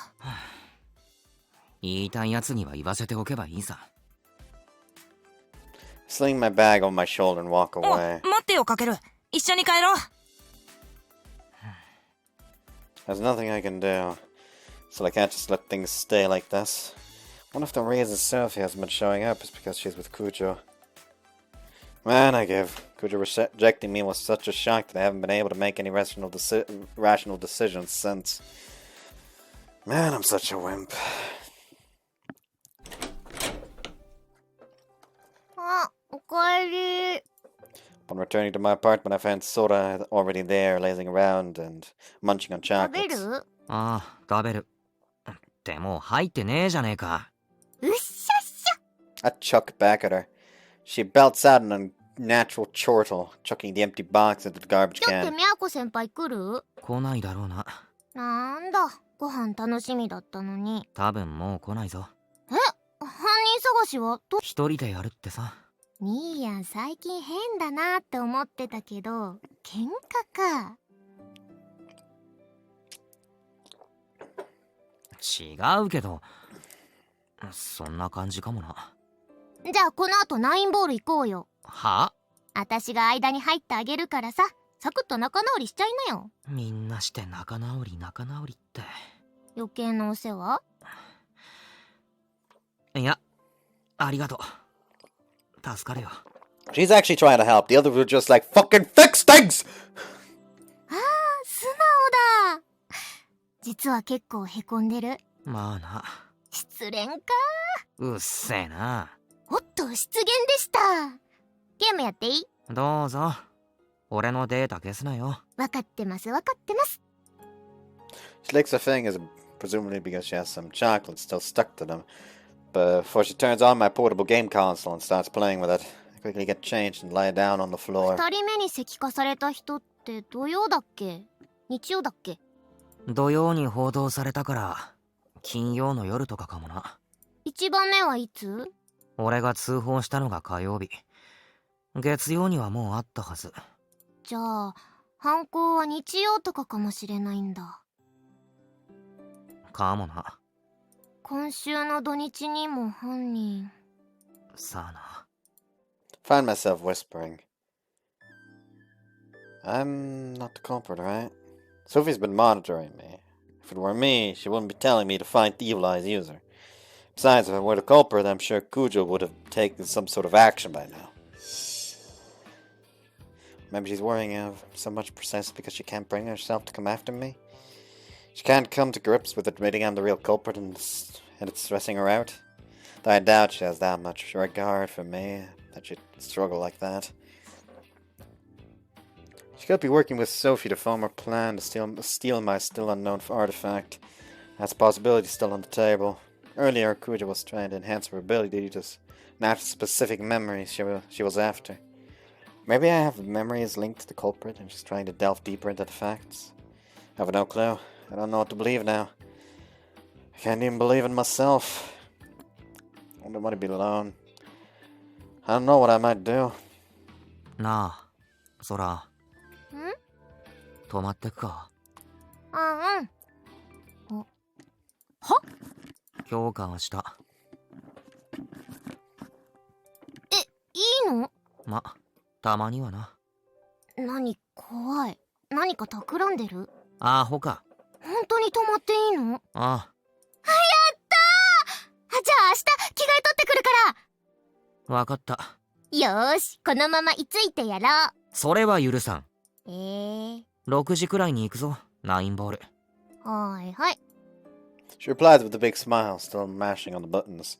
Zoned out listening to the digital games of the sounds of the game. Catchy upbeat music and flashy sound effects. ニンに一口ちょうだい。人参あげるから。好き嫌いすんな、ちゃんと食え。別に嫌いじゃないです。野菜よりお肉の方が好きなだけです。俺だってそうだよ。Sora and I are having dinner at 9 Ball. Thanks to a bunch of students having just finished up their after-school club, it's somewhat crowded. Cujo's nowhere to be found. Seems like she's not scheduled for the day. 残念だったね。みやこ先輩と話せなくて。まあ、週明けにでもまた話しかけてみるよ。またお部屋に呼べばいいじゃん。ご飯作ってくれたお礼に、今度は俺が作るぜ。みたいな。パスタ茹でてレトルトのソースかけて終わりだな。すごい。私だったらカップラーメンになる。ダメだな、俺たち。ダメだな。We natter on over our dinner, and before long we're done ごち eating. そうさまでした。デザート頼んでもいい？自分で払うならな。じゃあいいや。先に出てろ。会計するから。へいへい。ごちそうさまでした。I get up and walk over to the register while taking out my wallet. Sora keeps walking, leaving the cafe. Usually one of the waitresses would come over, but... I gasp as Kuja's grandfather, who rarely leaves the kitchen, walks up to me. 1100円になります。はい。最近、都の帰りが遅いんです。え？新見くんの家に食事を作りに行っていると聞いているのですが。はい。先週までは。でも今週は。そうですか。無遠慮に上がり込んでご迷惑をかけていないかと心配していたのですが。そんなことは。とても九条さんにもお世話になっています。900円の釣りです。どうも。また来てください。はい。ごちそうさまでした。Take my change, bow respectively, and leave the cafe. ごちそうさまです。どうしたの？ビビった。何が？九条のおじいさんと初めて話した。孫はお前にやらんぞ。そんな感じだったのかもな。俺の部屋に入り浸ってると思ってた。みやこ先輩家に帰ってないの？そうみたいだな。大丈夫なのそれ？大丈夫ではなさそうだな。どこにいるんだろう。実はそっけなくなったの彼氏できたからとか？冗談だってば、本気でへこまないでよ。へこんでねえよ。俺帰るぞ。Remember the shrine talk. じゃあね、また明日。ああ、気をつけて帰れよ。着替え持ってくっかんね。やっぱなしとか言わないでよね。言わねえって。よし。じゃあね I see Sora off and turn to head back home. But I'm not quite in the mood to do that yet, so I wait until Sora's outside and make my way to the convenience store. Flip through a few magazines to kill some time. Even after I exit the store, I wander around near the station. I watch some adults coming over work and a few students milling about around. After a couple hours, that crowd too has thinned out. With the students gone, it's like the town has gone to sleep. The later it grows, the more I feel as though I'm the last person on the planet. So silent is it. I expect that is why the evil eyes user can run amok without fear of consequences. Cujo was wandering the town at night, most likely searching for the evil eyes user. So that means I'm not the culprit, because if I were, she'd have no need to wander around. Okay, then why is she avoiding me to begin with? I walk aimlessly, still thinking. I look around, I realize I'm near the shrine. Reminds me, Miss Notice mentioned that Cujo has been showing up here at night. I've been subconsciously looking for Cujo. She let a little hope well up in me. There's a chance I can find her here. I hurry to the imposing gate. いないか。 I look around. With a sigh, I sit down in a random spot to rest my feet. Would you really be randomly roaming the city at night to search for the culprit? It's an extremely inefficient process. Could it be that Cujo has gotten a hold of some sort of clue? I mean, if she had just told me, I probably could have helped her. Nah, I don't even know my own ability. How could I expect her to rely on me? ふぬけてるわね。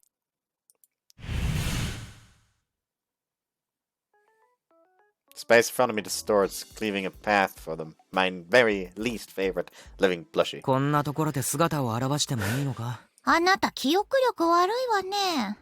私の姿はお猿さんには見えないの。はいはい。悪かったよ。何をしているの？休憩。休憩？やるべきことを何もしていないのに。久しぶりに出てきたと思ったら。なんで喧嘩腰なんだよ。あなた、アーティファクトの捜索はどうしたの？宮子と行動を共にしている様子もないし。一人でやるってさ。あら、愛想つかされたの。記憶を読まれた直後にな。記憶？九条の能力だ。他人の記憶も奪える。へえ、思ったよりも便利な力ね。急によそよそしくなって。もしかして俺が魔眼のユーザーなんじゃって疑ったよ。それはないわね。もっと早くその言葉を聞きたかった。いくらでも言ってあげたのに。あなたに愛想をつかしたのは、どうせ下心を見抜かれたからでしょ？下心ね。鼻の下伸ばして、とてもわかりやすかった。Plushie got a point. I've considered that as well. My motive for helping out Cujo in the first place was selfish. After finding that out, she lost faith in me. After finding out something she shouldn't, my feelings for her.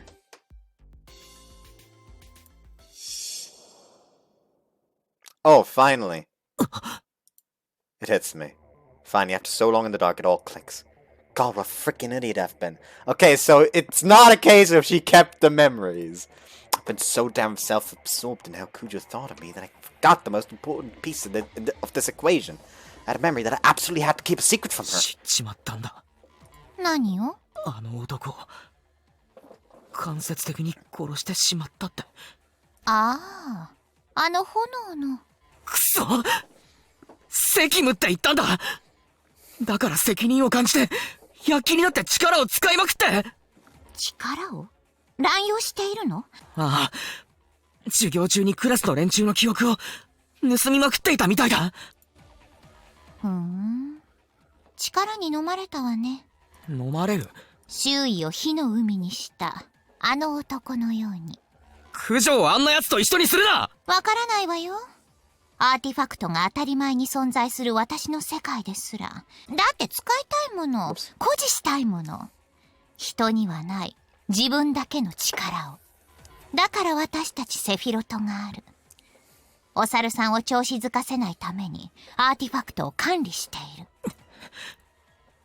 九条もあんな風になるっていうのか。さあ、あんなに騒がしくはならないと思うけど。でも、力を使うことにためらいがないのなら、もう都は落ちたのでしょうね。でも九条は、正義のために力を使っている。今だ。本当にそのため？さあ。でも九条は、正義のために力を使っている。今だって魔眼のユーザーを探すために、この街を駆けずり回っているはずだ。どういう意味だ？他人の記憶すらも奪える。他人の経験が自分のものとなる。獲物を探しているのかもね。極上の記憶を持つ。私を睨んでいる暇があったら探した方がいいんじゃない？言われなくても。About my phone and send Cujo a message. Tell her about how her grandfather is worried. Ask her where she is now. Tell her that I'm sorry for keeping what happened to that boy a secret. That she doesn't need to shoulder that burden by herself.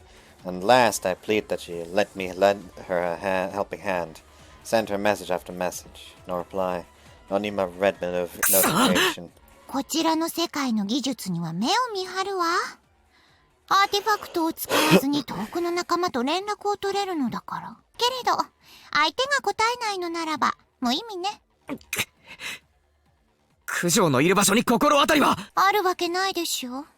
あなた相当切羽詰まってるわね。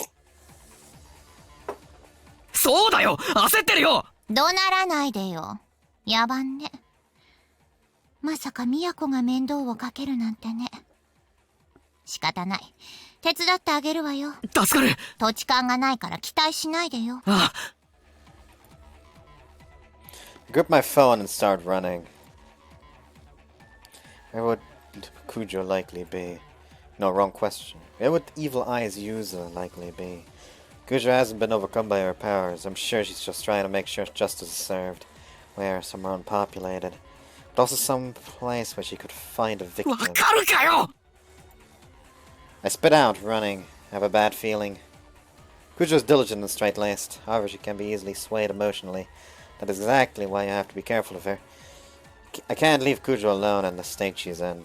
That's what my hunch is telling me.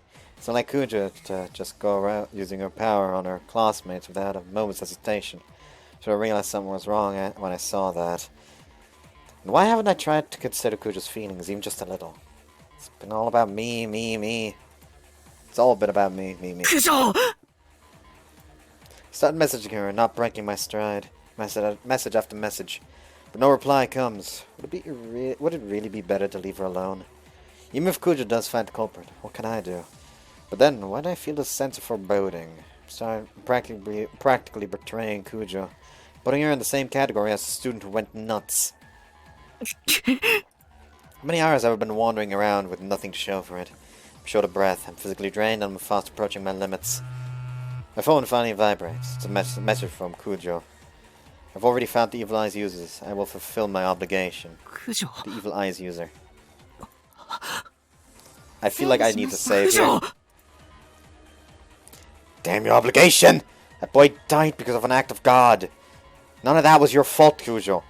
You already found them? Does that mean you identified the culprit a long time ago? Then, obligation? What does that mean? Cujo! He's going to make contact with the culprit? No. He's already made contact? I run and run and run. You don't have any powers, so maybe I can help you. But that's irrelevant. You can't just confront the culprit on your own. I search, run, search. I send a message. There's no red notification. No reply either. I shout. I pray she hears it. But no response. I'm filled with a sense of dread. Is this power gonna be with time travel? I have a wild hunch in the back of my mind. A sudden idea brings me back here. This place is far away from where anybody lives. As long as I don't cause a big scene, no one will ever notice me. People tend to not come here. It's out of the public eye. Sophie's here already. She's looking down at something. 足遅かったわね。 Yeah, I don't understand what she's trying to tell me. That's a stone miracle right there. I don't want to understand. And she's shattered. なんだよ。これ。 It's a massive stone. The legs extending from the skirt are grey. There's nothing there from the shoulders up, however. なんだよ。 Several feet away, surrounded by a scattering of fine stone shards, lies the head that should be attached to his body. Her expression 不条。 is frozen in anger, 不条。 and so it will stay forever. Those lips will never call my name 不 again. 条。 What happened? I don't know. All I know is what came of it. 不条。 She confronts the culprit. The culprit murdered her. あら、アーティファクトを奪っていない。これは回収させてもらうわ。 I hear Sophie's voice. She detaches something from Cujo's corpse. Her corpse? Where did that word come from? She's still. 残念ね。見込みのある子だったのだけど。まあ、仕方ないわね。相手の方が上手だった。都は単独で行動すべきじゃなかった。せめて空と協力すれば勝機もあったでしょうに。憎い？許せない？さあ、感情を解放なさい。覚醒の時よ。Is the Persona music gonna start playing? 私すら知らないその力を今こそ目覚めさせるの。さあ、かける。ダメね。あなたは見込み違い。さようなら。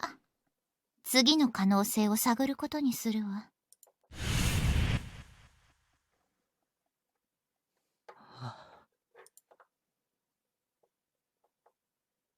帰ろう。九条。帰ろう。九条。 Is the first one different then? 帰ろう。九条。 Or it just says the same thing twice. 帰ろう。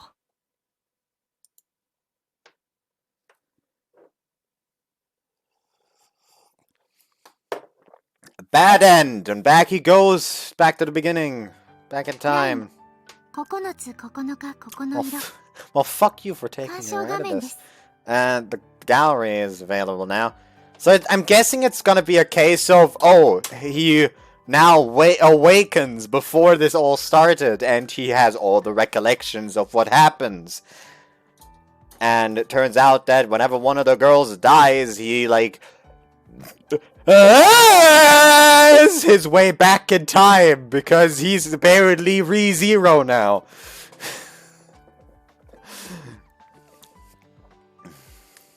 Hold on. Let me just hold on. The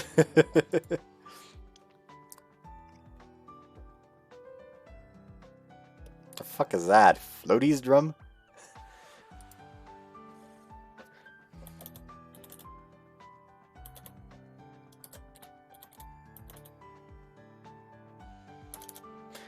It is very unfamiliar topic with this for some reason.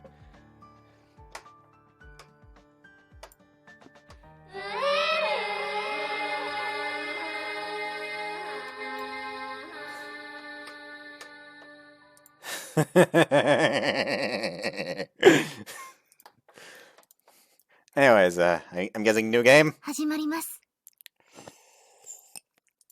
Yes. A while back there was this anime called Mobius Ring, the Cycle of Reincarnation. I can just start skipping, because all of this I've seen, technically.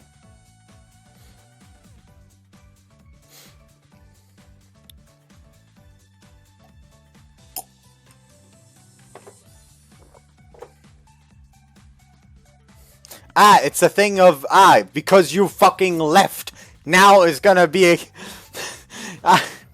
you know, this would... For shit like this.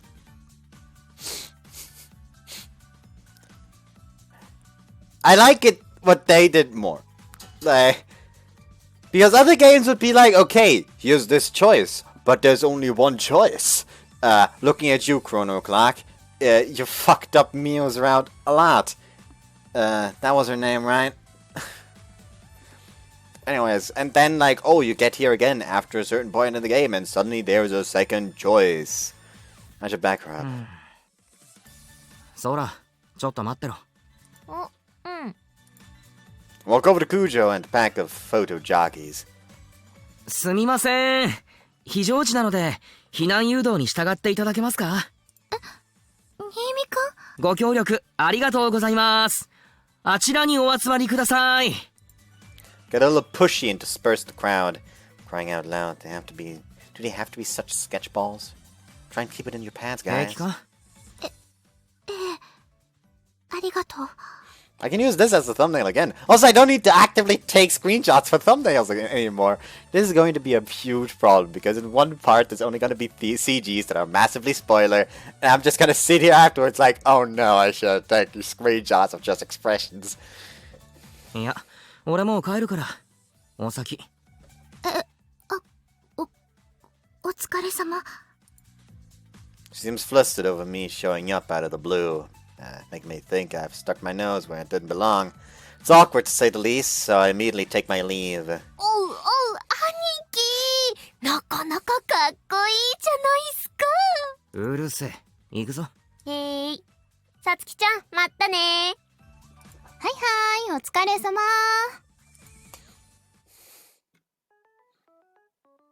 We leave the shrine and start heading home. Back to skipping.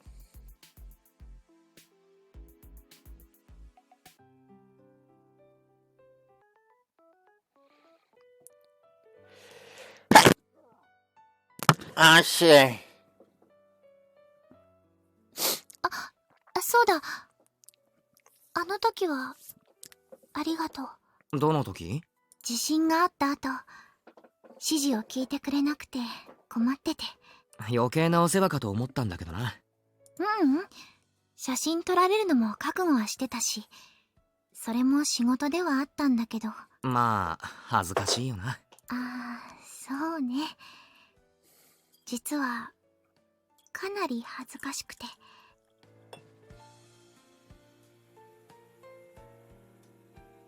It's not gonna...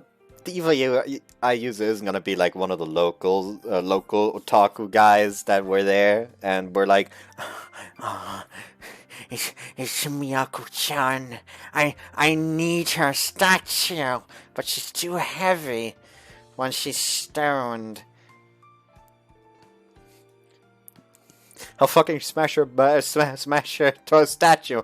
Take her the piece of her chest back home with me and just encase it in a fucking anime body pillow of her. Like I just hope it's not gonna be some bullshit like that. It's better not be.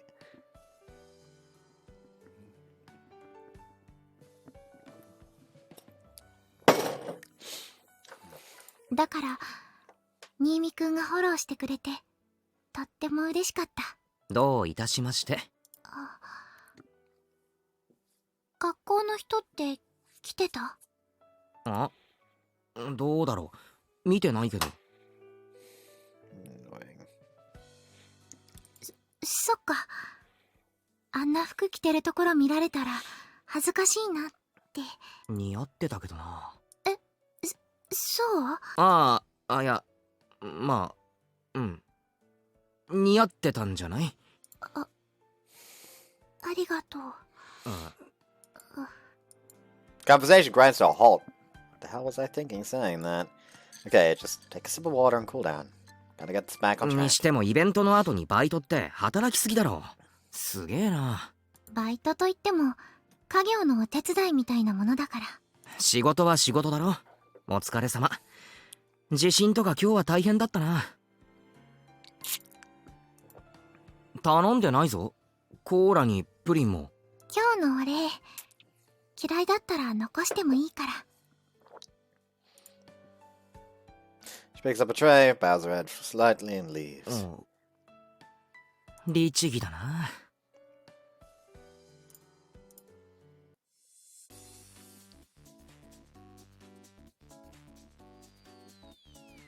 Okay, we'll meet at the gate. じゃあ校門集合でいいよな。まあ先生に言われた手前な。必要ないなら遠慮なく。ごめんなさい。甘えちゃってもいい？ああ、そっちか。了解。ありがとう。ごめんなさい。いいって、心霊現象だろ。そりゃ怖いよな。10分くらいしたら行く。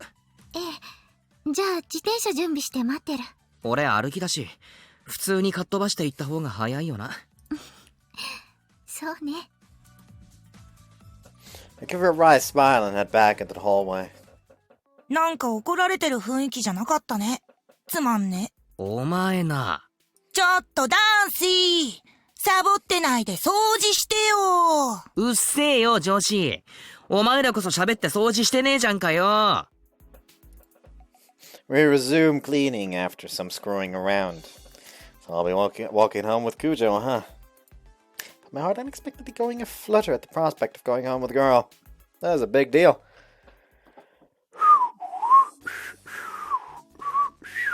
We finish cleaning and I leave behind Yuichi engaged in chatting up a girl as I go off to the meetup spot. As soon as I step to the school gates, I find Cujo there 悪い、お waiting. 待たせ。意外と時間食った。本当にごめんなさい。余計な手間をかけさせてしまって。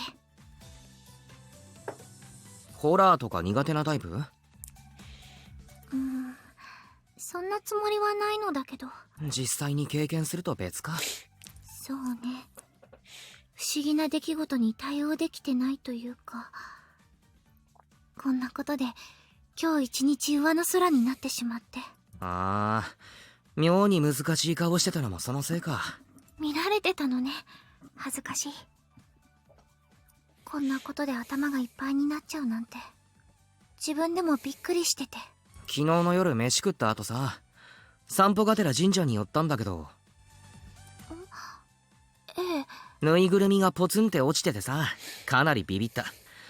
気味悪いことあると背筋がゾッとするよな。わかるよ。ホラーとか苦手なタイプ？かもな。自転車二人乗りは禁止だっけ？そうね。高速違反。じゃあ歩いていくか。悪いな、徒歩に付き合わせて。私がお願いしたことだから。あ、よかったらカゴの中にカバン入れてね。お、ありがとう。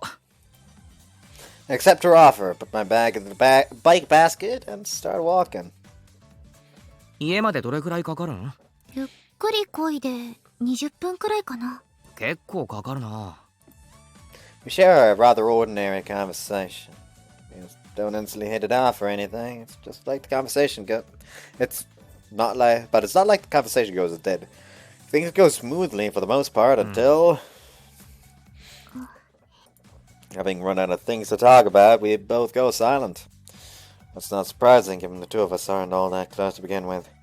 I'm not the type to come up with something clever to keep the conversation going either. And I would guess that Cujo was the same. Man, what was I thinking when I offered to walk her home? I'm so not ready for this. But admittedly, I've got some of an ulterior motive for 新 agreeing. 見くんはこの辺りに住んでるの？ああ、実家は一駅先だけど、こっから10分くらいのところに今は一人暮らし。そうだったんだ。だからいつも一人で食事を？だな。外食ばっかり？自炊はしないな。めんどくさくて。食費とかやっぱりそれなりにかかっちゃう？まあかかるっちゃかかるんかな。けど一人暮らし始めた頃はちゃんと料理しててさ。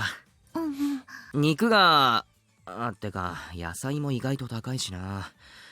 ちゃんと食おうって思うと自炊でもそれなりにかかるんじゃないかな。だからナインボールの値段と量はすげえありがたい。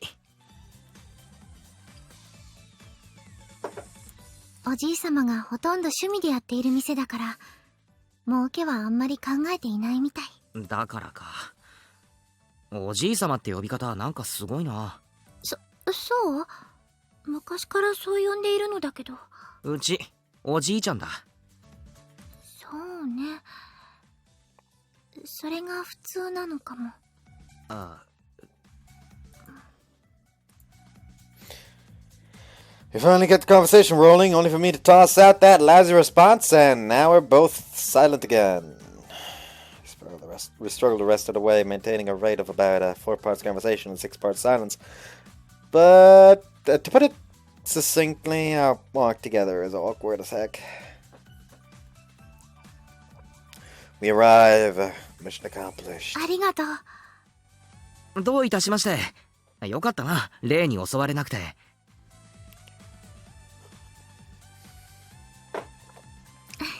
そうね、安心した。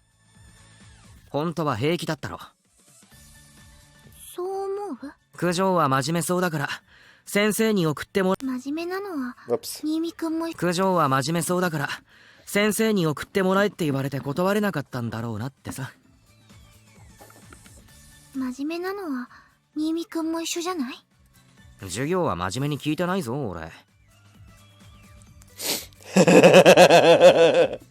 断りきれずに送ってくれた。こう見えて世話焼きなんだよ。よかったらお店に寄って行って。お礼に飲み物でも。これから用事とかなければ。じゃあ一杯だけ。うん、中で待っていて。私は裏から入るから。わかった。Temporarily part ways with Cujo entering the cafe proper. With Cujo entering the cafe proper, a waitress shows me to an empty seat. Whenever I come in on a weekday, all the school uniforms really stick out. The place will probably start getting crowded soon. I've never worked a part-time job before, but it must be hard work. Sip my water, letting my thoughts wander as I wait for Cujo. お待たせ。あれ。Cujo takes a seat across from me, still wearing a school バイト uniform. は？てか座っていいの？今日じゃなかったの。え？バイト今日じゃなかった。She looks down, embarrassed. I guess she got confused about her schedule. そういうのよくあるん？初めてやっちゃった。I guess the paranormal phenomenon has her pretty shaken. Just as I'm about to say as much as I decide against it. No point in making her more upset than she already is. こんなこと言われたらムカつくかもしれないけど、九条ってもっとこうすげえ隙のない感じかと思ってた。There you go, she gets that a lot. Cujo smiles 冗 wryly. 談が通じないタイプ？コロナのって聞いて俺が勝手にイメージ膨らませてたんだろうな。でも新見くんずっとここの店員の女の子と私をつなげてなかったでしょ。いやどうだっけ？覚えてる？私が勇気を出してこれからよろしくねって話しかけたの。覚えてる。その時新見くんって顔をしてしばらくしてやっとって。いやすぐ気づきましたよ。九条じゃん、奇遇って。奇遇ってやっぱり私だって気づいてなかったんだ。すみません。After taking a hold of myself, I blurt out an apology. 髪型変えてるし、ほらツインテール、あとメガネもかけてるし印象全然違ってさ。悪い、本気で気づいてなかった。ごめんなさい、意地悪言っちゃって。普段はコンタクト？度は入ってないの。せっかく可愛い制服だからイメージ変えてみたいなって思って。おしゃれメガネ的な。変装とかしてるのかと思った。クラスメイトにバレないように？そう。なら気づけないのは仕方ないなって言いたかった。みんな一目で気づくよ。だよな。俺くらいだよな、気づかないの。でも1年の時はここでしか接点なかったからわからなくても仕方ないよ。スタッフのみんなは新見くんの顔覚えてるけどね。常連さんって。みんななんかあだ名つけられてそうだな。あだ名、あ、ハンバーグ先生？あんのかよ。完全に笑い物じゃねえか。そういうのじゃないよ。一時期新見くんハンバーグセットばっかり頼んでいたでしょ。あったなあ。いや、うまくてさ、うちのおかんのハンバーグカッチカチのパッサパサで、ここのハンバーグめっちゃうまい。ありがとう。すっごく美味しそうに綺麗に食べてくれるから親しみを込めてかな。俺みたいな愛想ないやつは？でも食べてる時たまに笑顔になる。嘘だろ。 I must be doing it unconsciously. How embarrassing. Is she serious? I can't keep from そう blushing. か。そういう目で見られてたのか。人気者。なんか大学生の女の人、アルバイトの。藤木さん？名前は知らねえけど、やたらハンバーグ勧めてくるんだよ。そうなんだ。絶対笑い物にしてるよな。してません、本当に。それは九条がいい人だからだろ。絶対笑ってるって。大丈夫。みんないい人だから本当に笑ったりしません。しばらくここに来るのやめとこうかな。ごめんなさい。言わない方が良かったかな。あ、いや、冗談。ここら辺じゃナインボールが一番うまいしな。ありがとう。おじいさまに伝えておく。ごめんなさい。もう注文はした？いや、まだ。好きなもの頼んでください。お礼にご馳走させてね。そんな気にしなくていいのに。どんな小さな恩にも報いるべし。我が家の家訓なの。すっげえな、家訓って。うちそんなのねえぞ。そうなの？せいぜい好き嫌いはしちゃダメくらい。うちもある、それ。Unlike on the way here, our conversation doesn't peter out. It's pretty smooth sailing. Well, aside from me not being able to look Cujo in the face is some lingering embarrassment. ごめんなさい。注文しなきゃだね。そうだった。水しか飲まずに帰ったら、またあだ名つけられそう。ウォーター先生？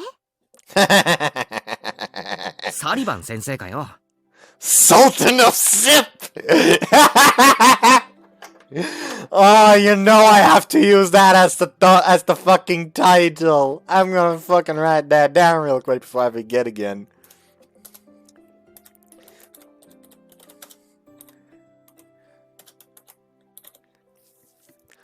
Sultan of Sip.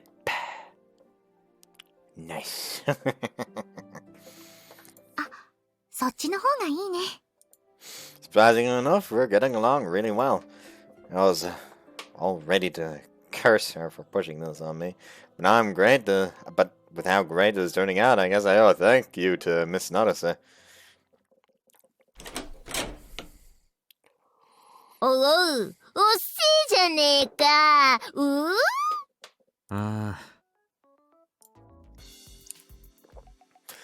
The moment I get home, my good mood gets positively demolished! もう、待ってたのに。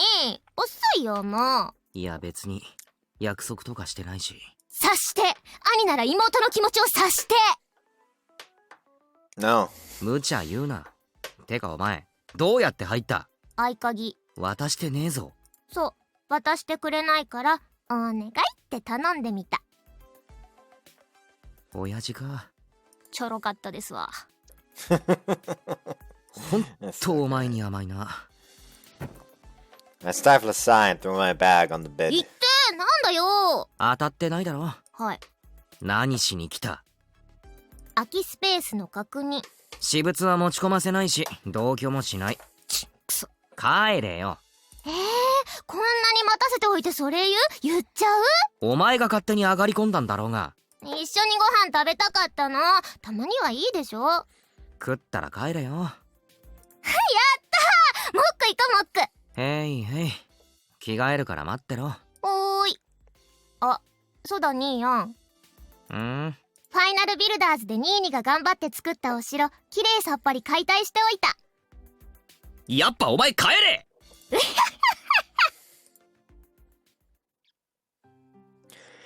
味しかった。ごちそうさまでした。 Here's the thing. I have a cousin. A cousin who used to be pretty, like, very, like, not okay with me being the gaming type. Like, there was one time when, because of that, I would actually start to mildly annoy him, because he actively started to, like, get on my case about it. So one day, while their family was over for a dinner at my grandparents' house, which is like literally the plot next to ours, I was back in our house. So he came over, basically like invaded my room, and tried to take away my DS while I was playing Mystery Dungeon, Explorers of Sky, and tried to delete my save.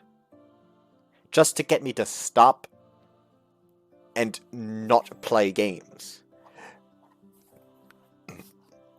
So shit like this, like, yes, let's fucking delete their hard work because it'll be fucking funny, is not forgivable to me.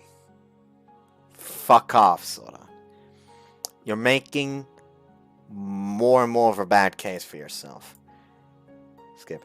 Let's see, I went to 9 Ball, came home, and when I had to go right back out again, sad was sore to boot. No wonder I'm beat. I need to go home and get some rest. Make it back home a little worse for you. Thanks to Sora, my bed is a mess. All the manga she read without my permission or just lying around wherever she left them. She really gets on my nerves.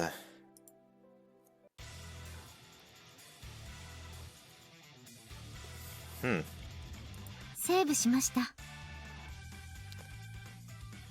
Is it cover Cujo? Or hit the deck? You know what?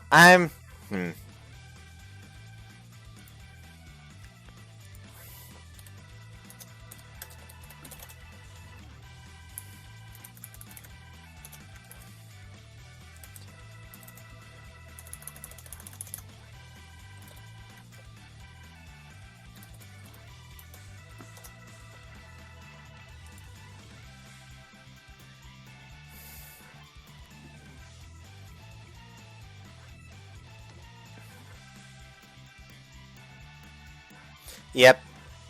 Hit the deck would be to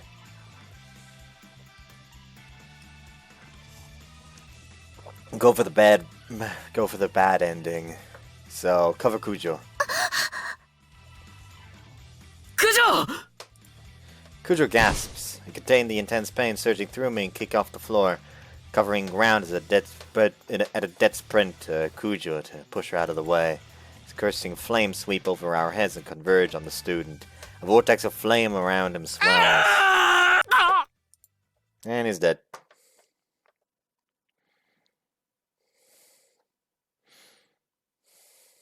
A death cry. It fades into the distance along with the flames. It's almost as if nothing ever happened. The flame vanishes as quickly as a bubble bursting, leaving not a trace behind. What the hell was that? 悪い。大丈夫か？大丈夫。ありがとう。二度も助けてくれて。She realizes that I'm on top of her, or rather putting her down, so in a bit of a panic, I rush to get off of her and stand.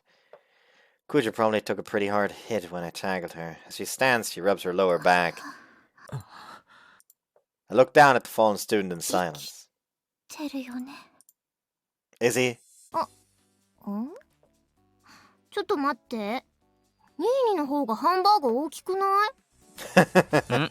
そうか？大きいよ。みゃーこ先輩毎回ニーニの方だけちょこっとおまけする。そうかな。新見くんハンバーグ好きみたいだからついそうなっちゃったのかも。私からしい。みゃーこ先輩、私よりニーニの方が好きなんだ。好きってそんなつもりは。俺そらやるよ。マジやった人参。いらないよ肉ちょうだいよじゃあ私の。いいからいいから。そら、作ってもらったのに文句を言うな。はい。ごめんなさい。次から気をつけるね。無意識だったみたい。ほう。無意識にニーヤンの方をひいきしていたと。なんだよ。好きなのか？は？不純異性交友とかお母さん許しませんからね。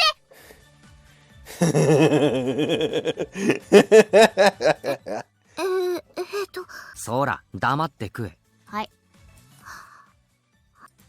As Sora's onslaught of teasing abates, Cujo fidgets with her chopsticks, her gaze pointed downwards and her cheeks flushed. I also tried to contain my embarrassment, giving up my poker face as I chow down. She's being extra nice to me. Has she a thing for me? Don't quit teasing us like that, Sora. Already halfway to being in love with her, you know. I mean, probably.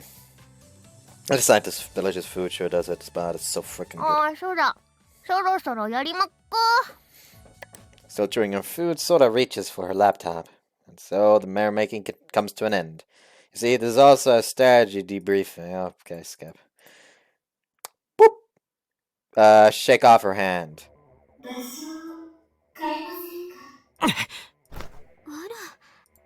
I claw my hand out of her grasp. I think... No, I'm sure of it. She's just trying to use some sort of power on me.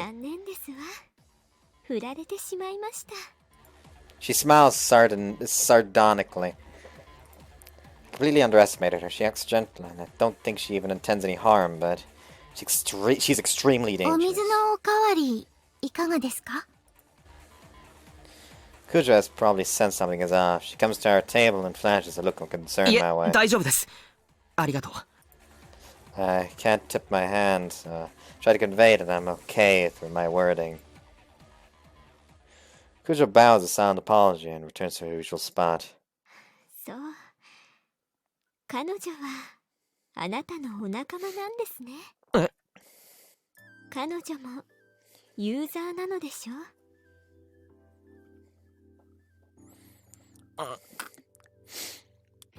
The jig is up already.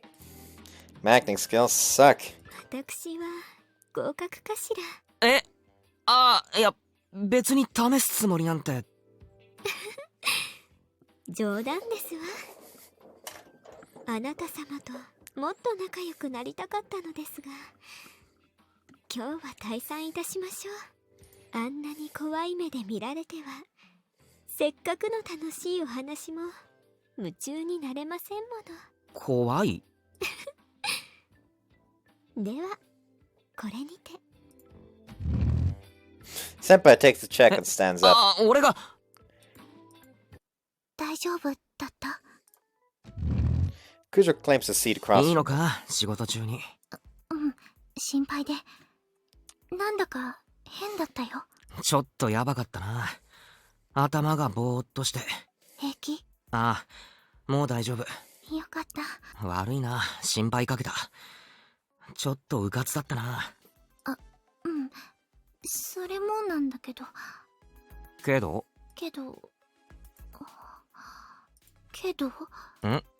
あれ？私、何に対してホッとしてるんだろう。わからん。大丈夫か？なんだろう。もやもやする。体調悪いなら帰った方が、ってバイト中じゃそうもいかないか。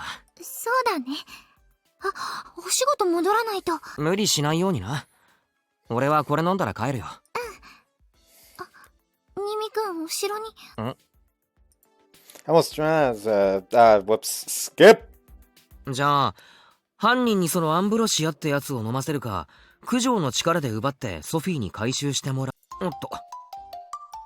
Ringtone stops me mid-sentence. I quickly check my phone. It's a message from Cujo. で、何？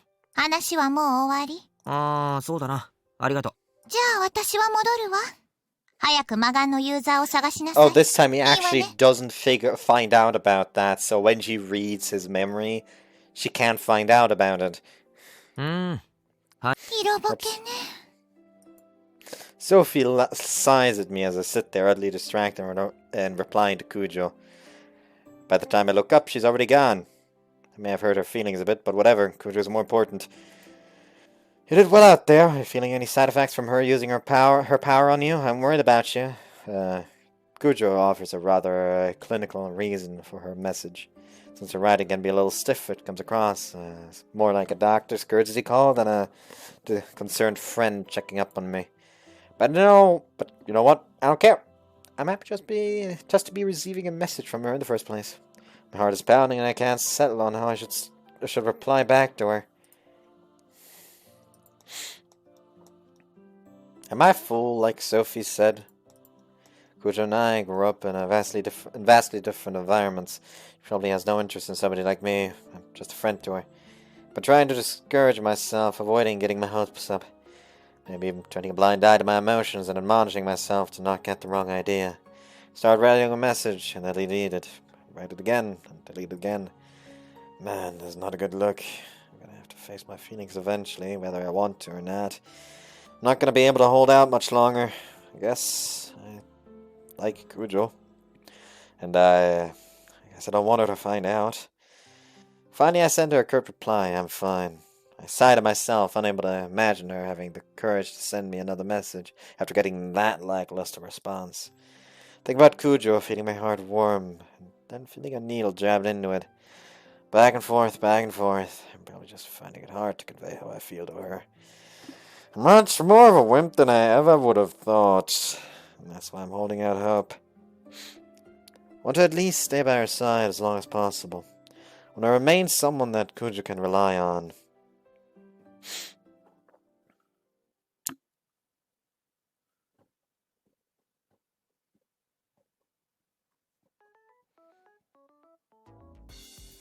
Gazing around at my computer, playing music on shuffle and mull things over.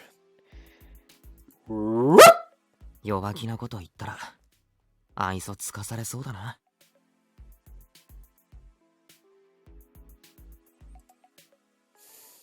Grumble as I sit up and grab my mouse. Start clicking through news sites for no real reason. あ、 First headline I hit throws me for a 2体 loop. 目の石像を発見。 What? いや、あれはそんな大げさなことじゃ。でも新見くんに勇気をもらえたから。 Cujo smiled sweetly and I turned away to hide my embarrassment. You're playing dirty, Miss Cujo. Do you have any idea what that smile does to me? で、俺は何をすればいい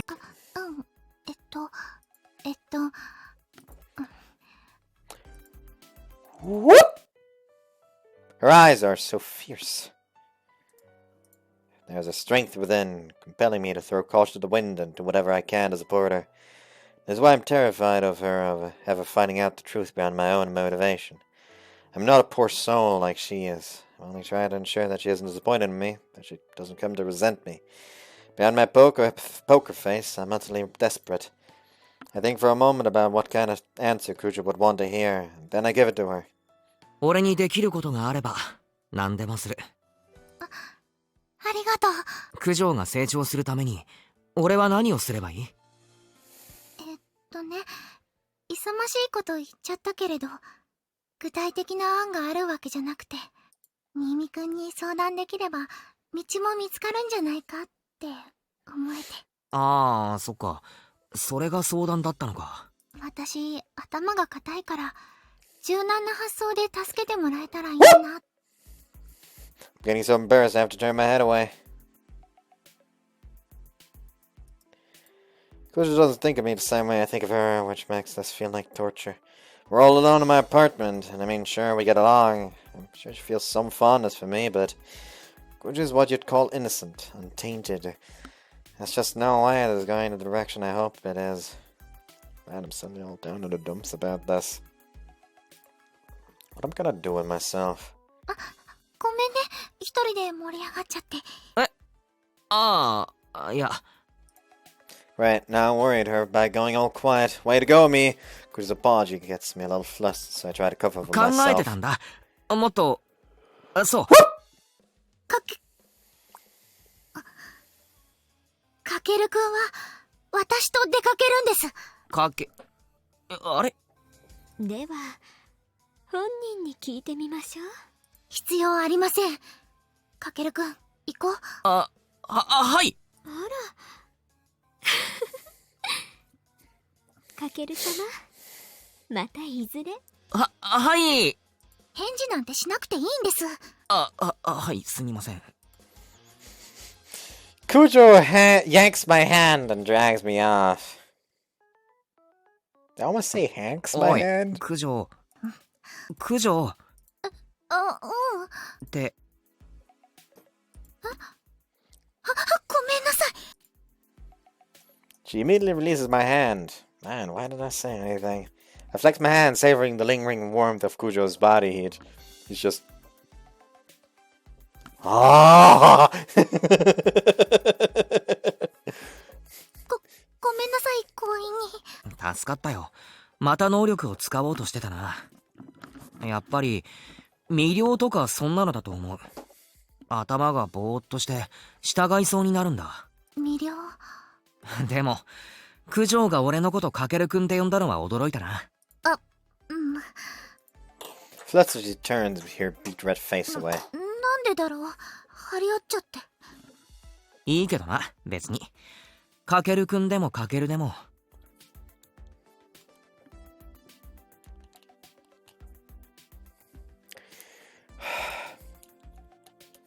How's it that deciding I need to clean my glasses somehow made them, like, twice as dirty?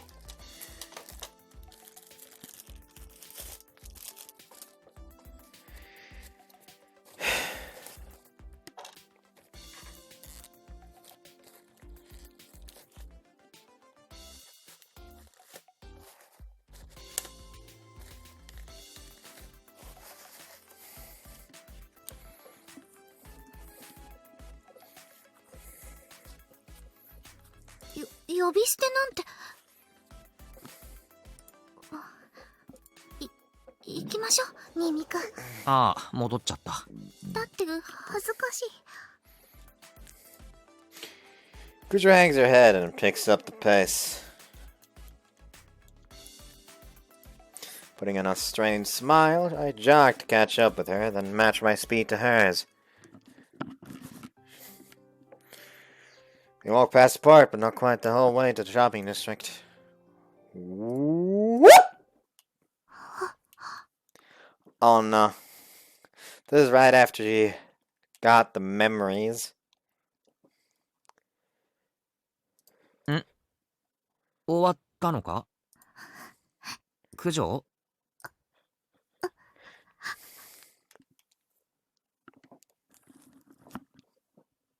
おい、九条？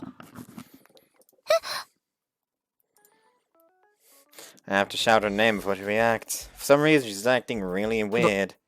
どうした？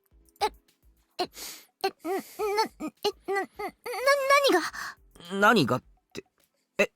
マジでどうした？今まで見たことない九条になってるぞ。そう？待った。記憶読んだよな。読んだけど。なんか、その反応を見ると。今すぐ、あなたを裁く必要がありそうね。待て、早まるな！ちょっと待ってくれ！あなたも認めているじゃない。もう隠しきれないって。違うって、俺じゃないって！そう、ニミくんじゃないです。だよな、そうだよな！なら、なぜそんなにうろたえているの？うろたえてませんけど。犯人しか持ち得ない記憶を見たんじゃないの？そんなものは見ていません。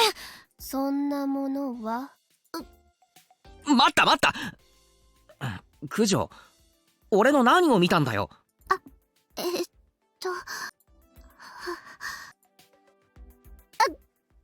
た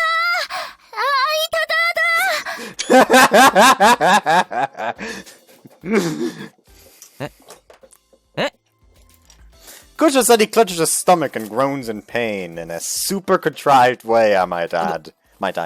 どうした？能力の副作用が、なんていうか、痛くて。押さえてるのお腹だけど。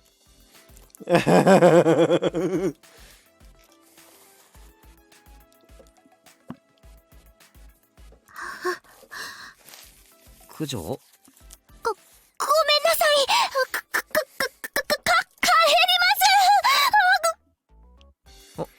Also, I'm, お大事にな。I really hurt the Oscar in that line. Same about that one. In an astonishing turn of events, Cujo hops on her bike and speeds off, stand pedaling all the way.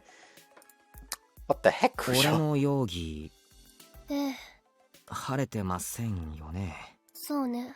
ですよね。はあ、何見たんだよ、九条。本気で言っているの？それとも愚者の演技？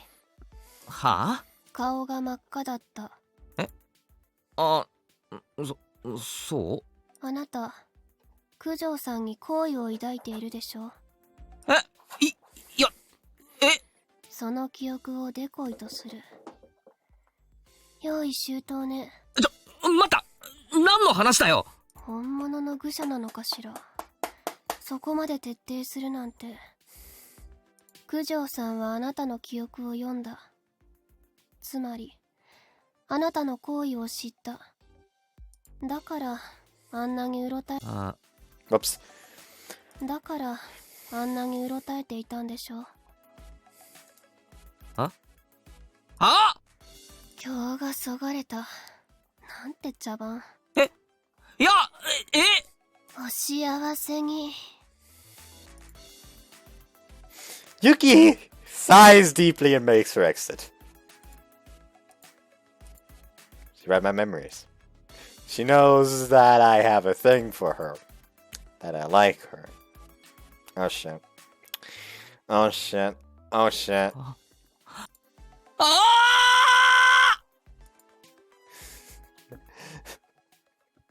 Fuck!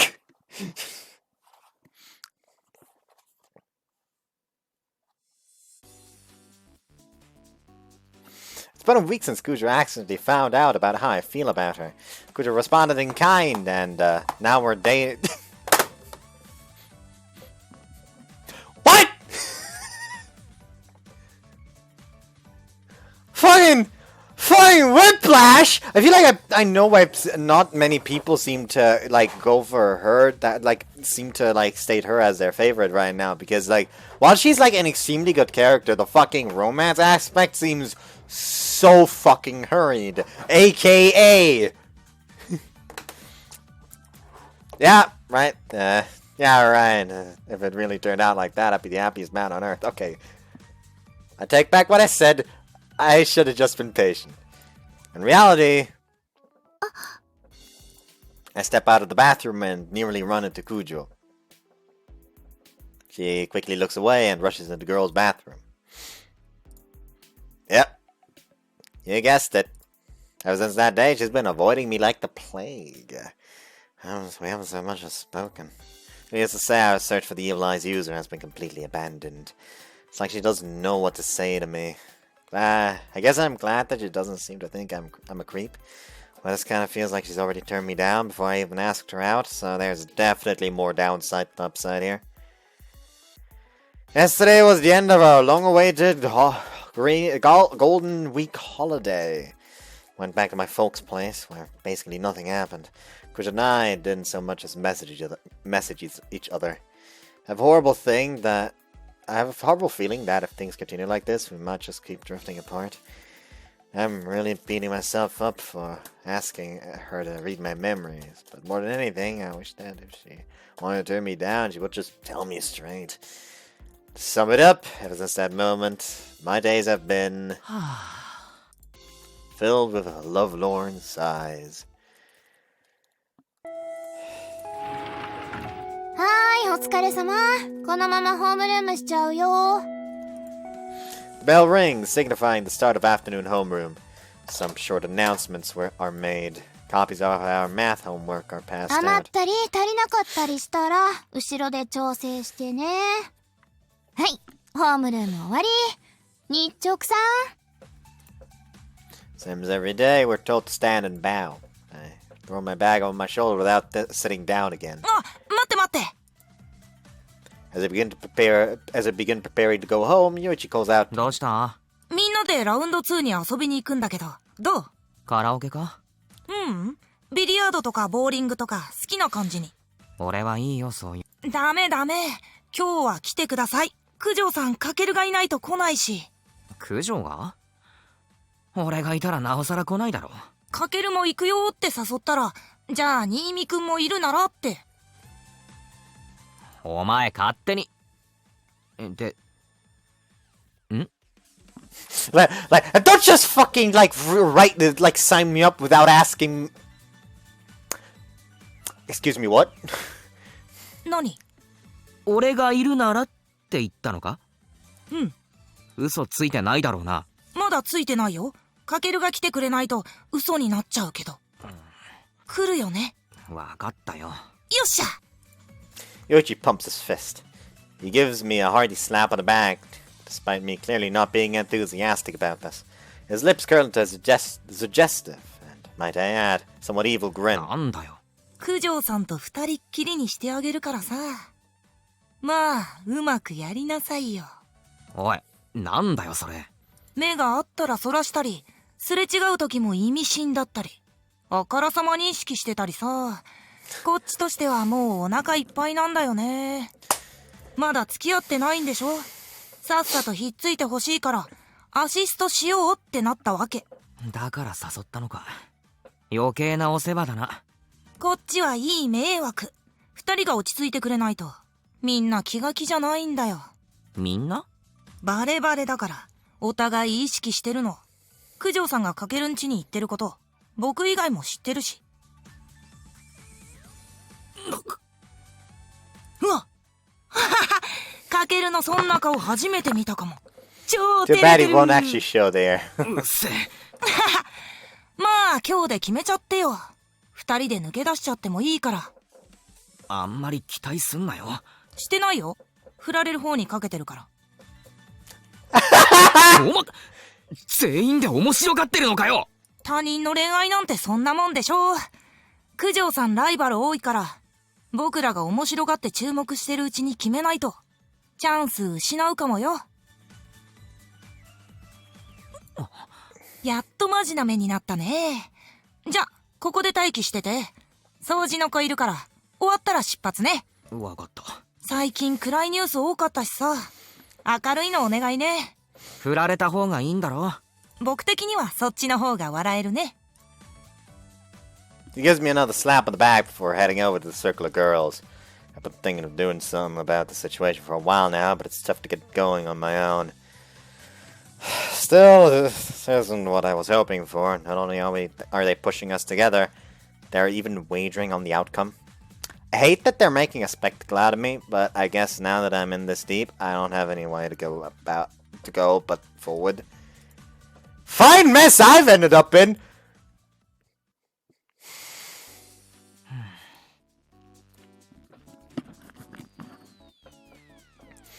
With the drink in hand, I take a look around the establishment.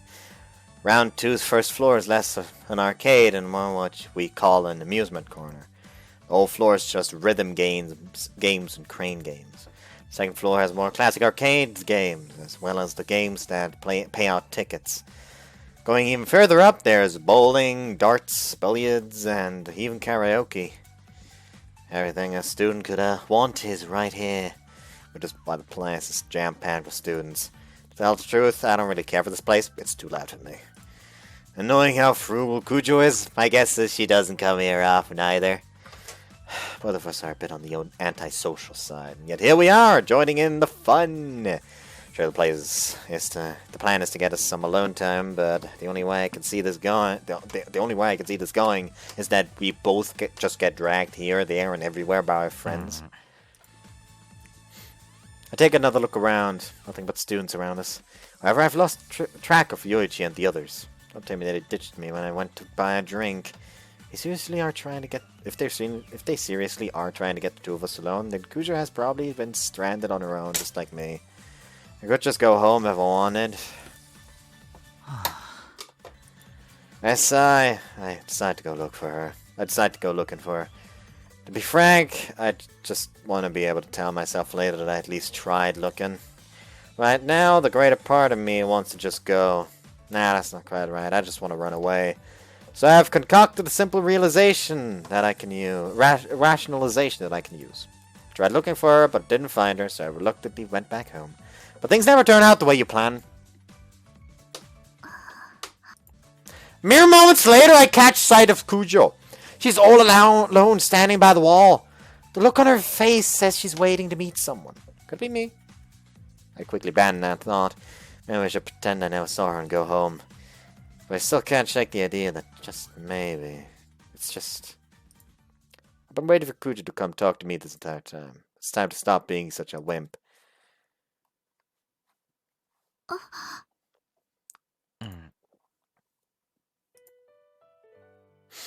I was about to say this man should be showing a lot of chest, but then I remember how I wear shirts, and suddenly I can't fucking complain anymore. However, judging from the distance between this button and this button, there should be a button roughly here, meaning he has 3 buttons unbuttoned, as opposed to my usual 2. So, he is worse, at least. Weirdly, I lean against the wall next to Cujo. Cujo sees me and looks down at the floor, but he doesn't walk away. Relief washes over me. Fortunately, that's not enough to make a dent in the awkward tension. Desperately try to start a conversation. みんなはここで待っていてって言われたんだけど。戻ってこないかもな。俺たちを二人きりにする作戦なんだってさ。それ、私も言われた。The words won't come out of my mouth. I'm too nervous. Does that mean Cujo knew we'd end up alone together if she waited here? I'm the reason she kept waiting? Ah, crap, I think to myself. I really want to run away now! If Cujo's about to give me an answer to my unasked question right here and now, I don't know if I can take it. She's probably going to say no. I'm not certain of it, but I'm sure as hell not certain that she'll say yes either. I mean, we've gotten close recently, right? She's even come to my apartment, right? Well, that's probably an indication of just how little she sees me as a potential romantic interest. Round and around and around, these self-tormenting, nauseous thoughts flit through my head.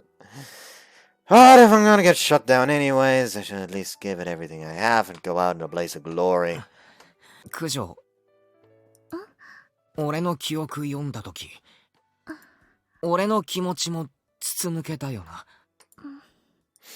Cujo says nothing. I'm starting to crack, what with her not responding at all, but I managed to hold out and continue speaking. もう隠しようがねえし、素直に言うよ。俺、九条のことが好きだ。I'm not sure if she's about to say something, or if that was an unintentional gasp. Cujo keeps her eyes pointed at the floor. Her hair hides her face from me, making it hard to read her expression. What more should I even say? My thoughts are a mess and I have no idea what to say next, but the silence is killing me.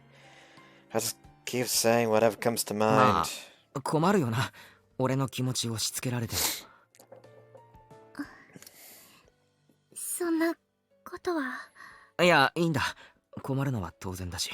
俺ちょっと前までナインボールの店員が九条だってことすら分かってなかったし、全く気にしてなかったくせに仲良くなれて調子乗ったんだよな。まあ、全部分かってるだろうから全部ぶっちゃけちまうけどさ。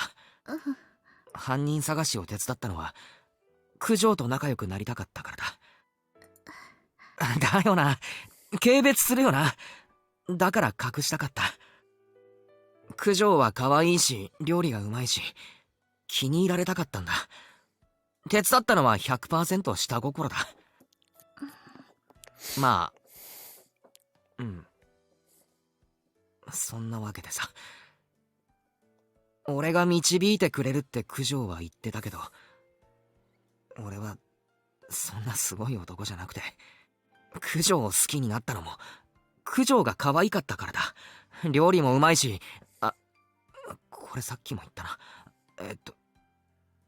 だからそう、親切だし優しいし、俺のくだらない話でよく笑ってくれるし、好きになった理由はそれだけだ。仲良くなってまだ1ヶ月も経ってないのにな。なんか浅いよな。九条が困るのも当然だ。犯人探しの理由もまあさっきの通りでさ。九条みたいに使命感みたいなもんは俺にはない。俺は九条が思うようなまっすぐな男じゃない。だからまあ、困らせて悪かった。忘れてくれ。Whoops.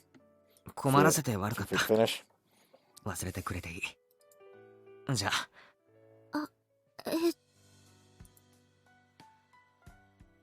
I walk away, leaving behind poor flustered Cujo. So in the end, I still ran away. Cujo had nothing to say to me. It didn't have to be a genius to see she was uncomfortable. It was all too obvious that she was just going to shoot me down. And so, not wanting to hear her actually say the words, I just ran away. God, I'm so pathetic. And that's that. That's over. We became such good friends, and then my stupid love-struck heart screwed it all over, just like I knew it would. I can't believe I didn't even have the guts to hear her out. Man, I need to chill out. Hating on myself isn't gonna do me any good. おう、かける。九条さんと会えた。書けばお前の勝ちだ。え2回も言わせんなよ。嘘でしょ。絶対いける雰囲気だったじゃん。所詮身分違いの恋ってやつだったのかもな。よっぽどひどい告白でもしたの。かもな。ちょっと付き合ってくれ。銃でも撃ちたい気分だ。いいよ。じゃあ上行こっか。ああ。泣くのよかける。次があるって。うっせえ。泣いてねえよ。Yuichi now head for the escalator while he pokes fun at me. Still, my guess is that the searing pain in my heart won't go away no matter how many zombies I blast to pieces. My first love lost. It stings. It hurts more than I expected. 今日はありがとね。みんなお疲れ。We play until we're beat, and once people start getting hungry, we head out. We say our goodbyes at the station. It seems the only ones not getting on the train are Cujo and I.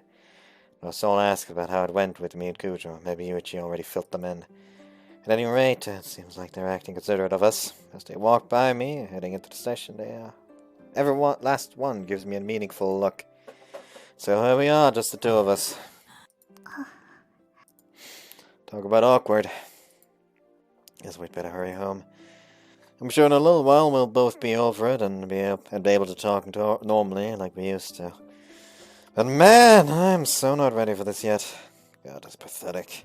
I'm about to break down here. じゃあ、九条。気をつけてな。Turn my back without waiting for a reply. But then...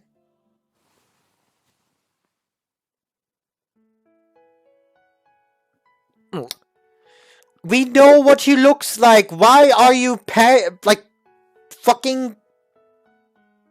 Why are you just kind of fucking shading out the eyes? We know what he looks like. He is right there. My lad is right there. Do not fucking do him dirty like this. At least he can still eat, though. She yanks at my arm. Why does she not want me to go? I don't want to shake off her hand, lightly gripping my wrists. I can't really turn around to look at her. What's going through her head? Is she frowning? Smiling? I just remain silent as I wait for her to speak, still suffering that pain in my heart. 九条？ずるい。え？自分だけ言いたいこと言って。ああ、そうだな。悪い。逃げた。答えを聞くのが怖くて。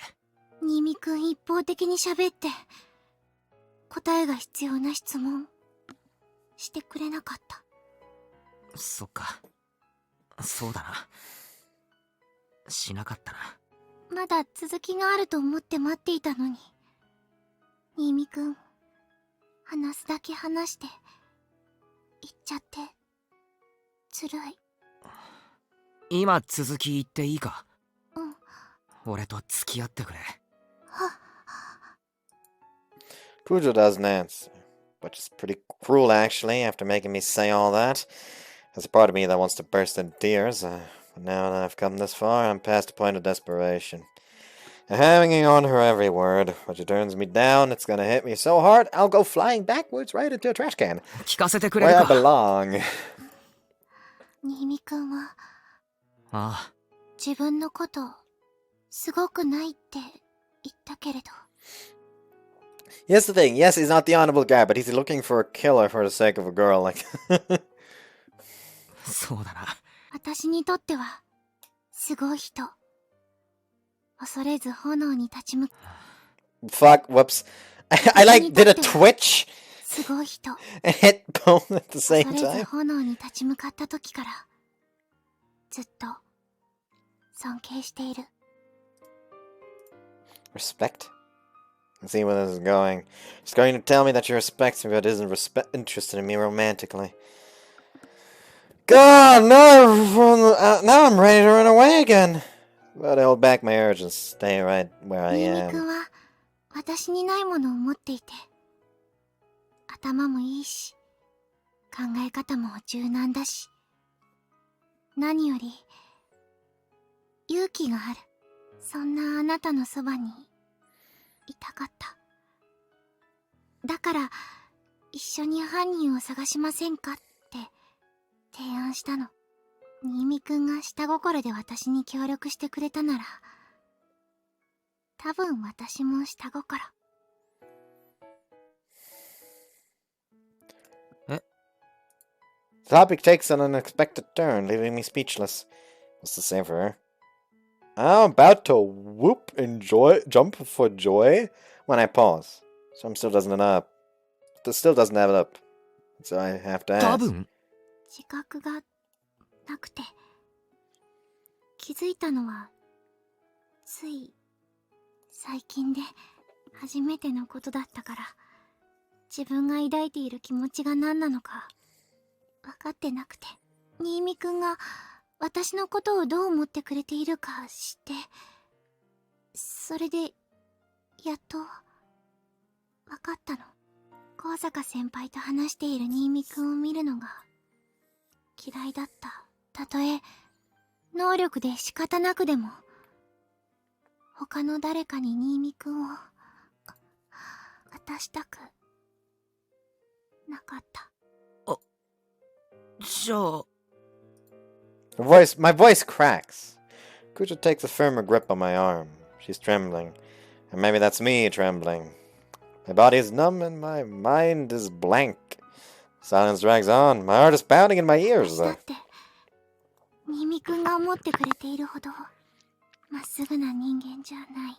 あんな方法で、許されない方法で He literally gave you permission.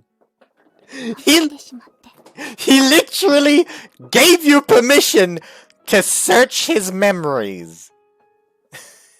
驚いて逃げた自分が恥ずかしくて、合わせる顔がなくて、こんな浅ましい私は新見くんにふさわしくないと思って。でも新見くんはそんな私でも言ってくれたから。知り合ってから、仲良くなれてから、まだ間もないけれど、時間はきっと関係ない。私も好き。私は新見くんのことが好きです。 And here's the thing I'm worried about. Because I have no idea how they're gonna handle this whole episodic thing, but every episode has another character as the romantic interest.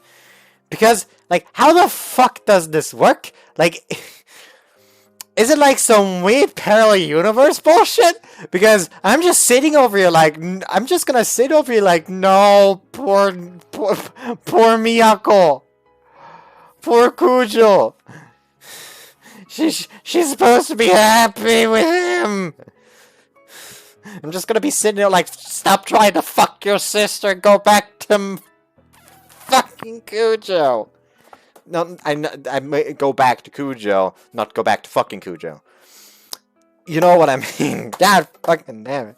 My excessive use of the word fuck has fucked me! だから答えははいです。あなたのそばにいさせてください。 He's just standing there like...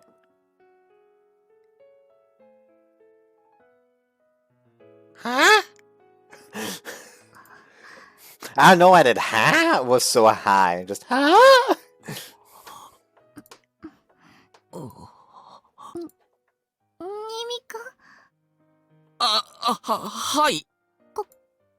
答えました。悪い。なんか、方針っていうか、魂抜けてて。え？待った。俺と、付き合ってくれるのか？なんで黙るんだよ。黙ってない。うなずきました。見えないし、見えてないし。ごめんなさい。振り返ってもいいか？やだ。どうして？恥ずかしい。目を見て言わせてくれ。もう逃げたくない。 She loses her grip on my arm. I can't feel anything. It's like my whole body is numb. Can't move my legs properly, so the mere act of turning around is taking an unexpected amount of effort. He's just like... just fucking drops because his legs don't want to fucking listen to him.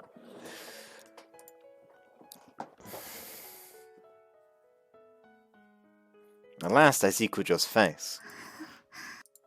She's blushing so hard I can't help but smile, but she's also on the verge of tears, which leaves me distraught.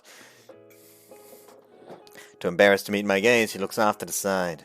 I'm not doing a whole lot better here. My voice trembles as I try to squeeze out a few more words. Cujo. はい。俺、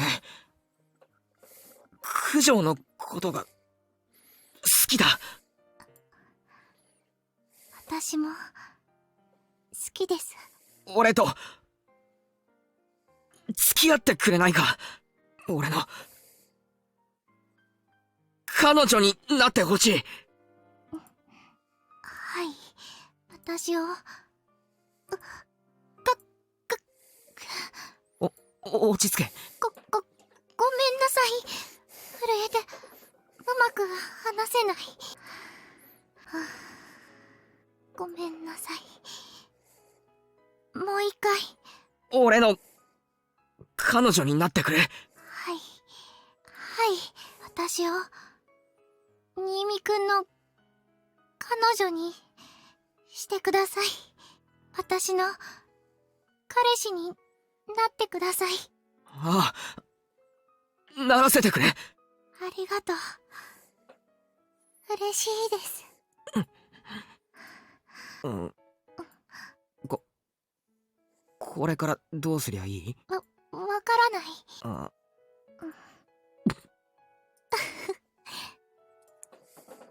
Precious. You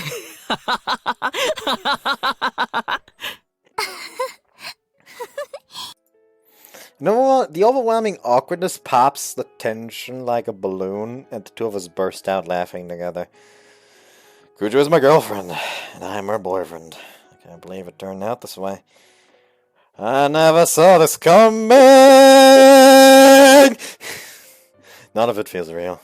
An immense wave of relief washes over me, along with the thought... Oh, thank God I can finally stop being so cripplingly awkward about 振ら it. れると思ってた。ごめんなさい。逃げ回ってしまって。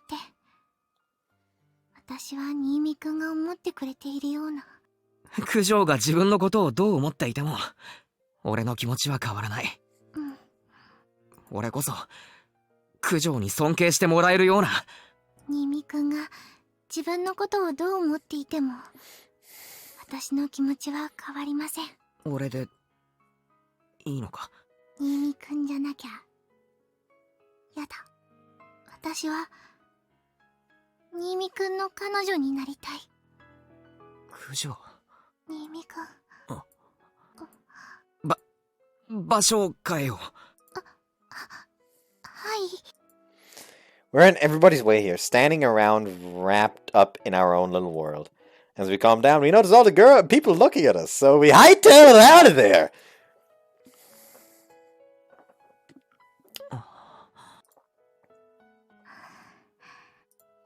We walk in silence for a bit. Part of me wants to shout and jump and sing, I'm so happy. The rest of me still can't believe it's actually true. The only sound are our footsteps and the slow tread of Cujo's bike tires on the sidewalk. That's our whole world right now. じゃあ、私は。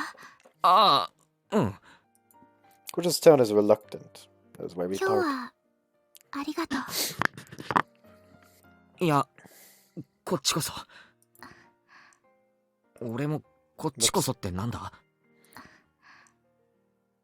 今のお礼、何のお礼だろう。告白してくれたお礼？なんかそれおかしいよな。だよね。まだ興奮してて混乱してるかも。俺も。Oh, my jaw feels weird now.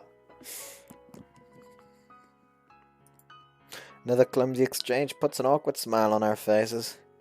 How are you even supposed to talk to your girlfriend? I have no idea. Guess it's just something you'll have to figure out. I'll have to figure out as we move forward together. なあ、九条。うん。明日バイトは14時半までかな。ああ、そっか。バイトあるのか。14時半からは暇だよ。疲れてないか？大丈夫。よかったら出かけないか？うん。まあ、ノープランなんだけど。新見くんと一緒ならどこでもいい。またラウンド2でも？今日欲しいのがクレーンゲームであったんだけど。じゃあ明日俺が取る。ありがとう。楽しみ。迎えに行くよ。14時半。着替えたりするから40分くらいに来てもらえるとちょうどいいかも。わかった。飯は？まかないは食べないでおく。じゃあ一緒に食べよう。後で連絡する。まだなんか信じられない。私も多分お家に帰ってお風呂入ってほっとしたら思い出して頭が破裂しちゃうと思う。俺もそうかもな。連絡待ってるね。悪い、引き止めて。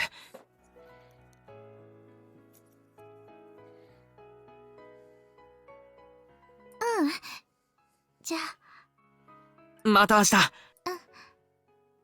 またね。Cujo waves and hops on her bike. After another cheerful wave, she pedals off. When she's a little ways away, she stops, turns around, and gives me one last big wave. I turn around as well. A little exchange alone is enough to make me beam with joy. Those same quivering emotions that were driving me mad when I was waiting for a reply. Well, now I still feel so damn good I can hardly contain myself.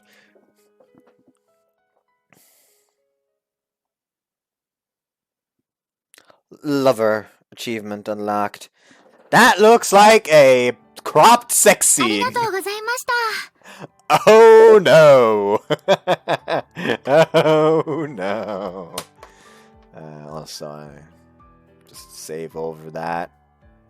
セーブしたよ。There we go.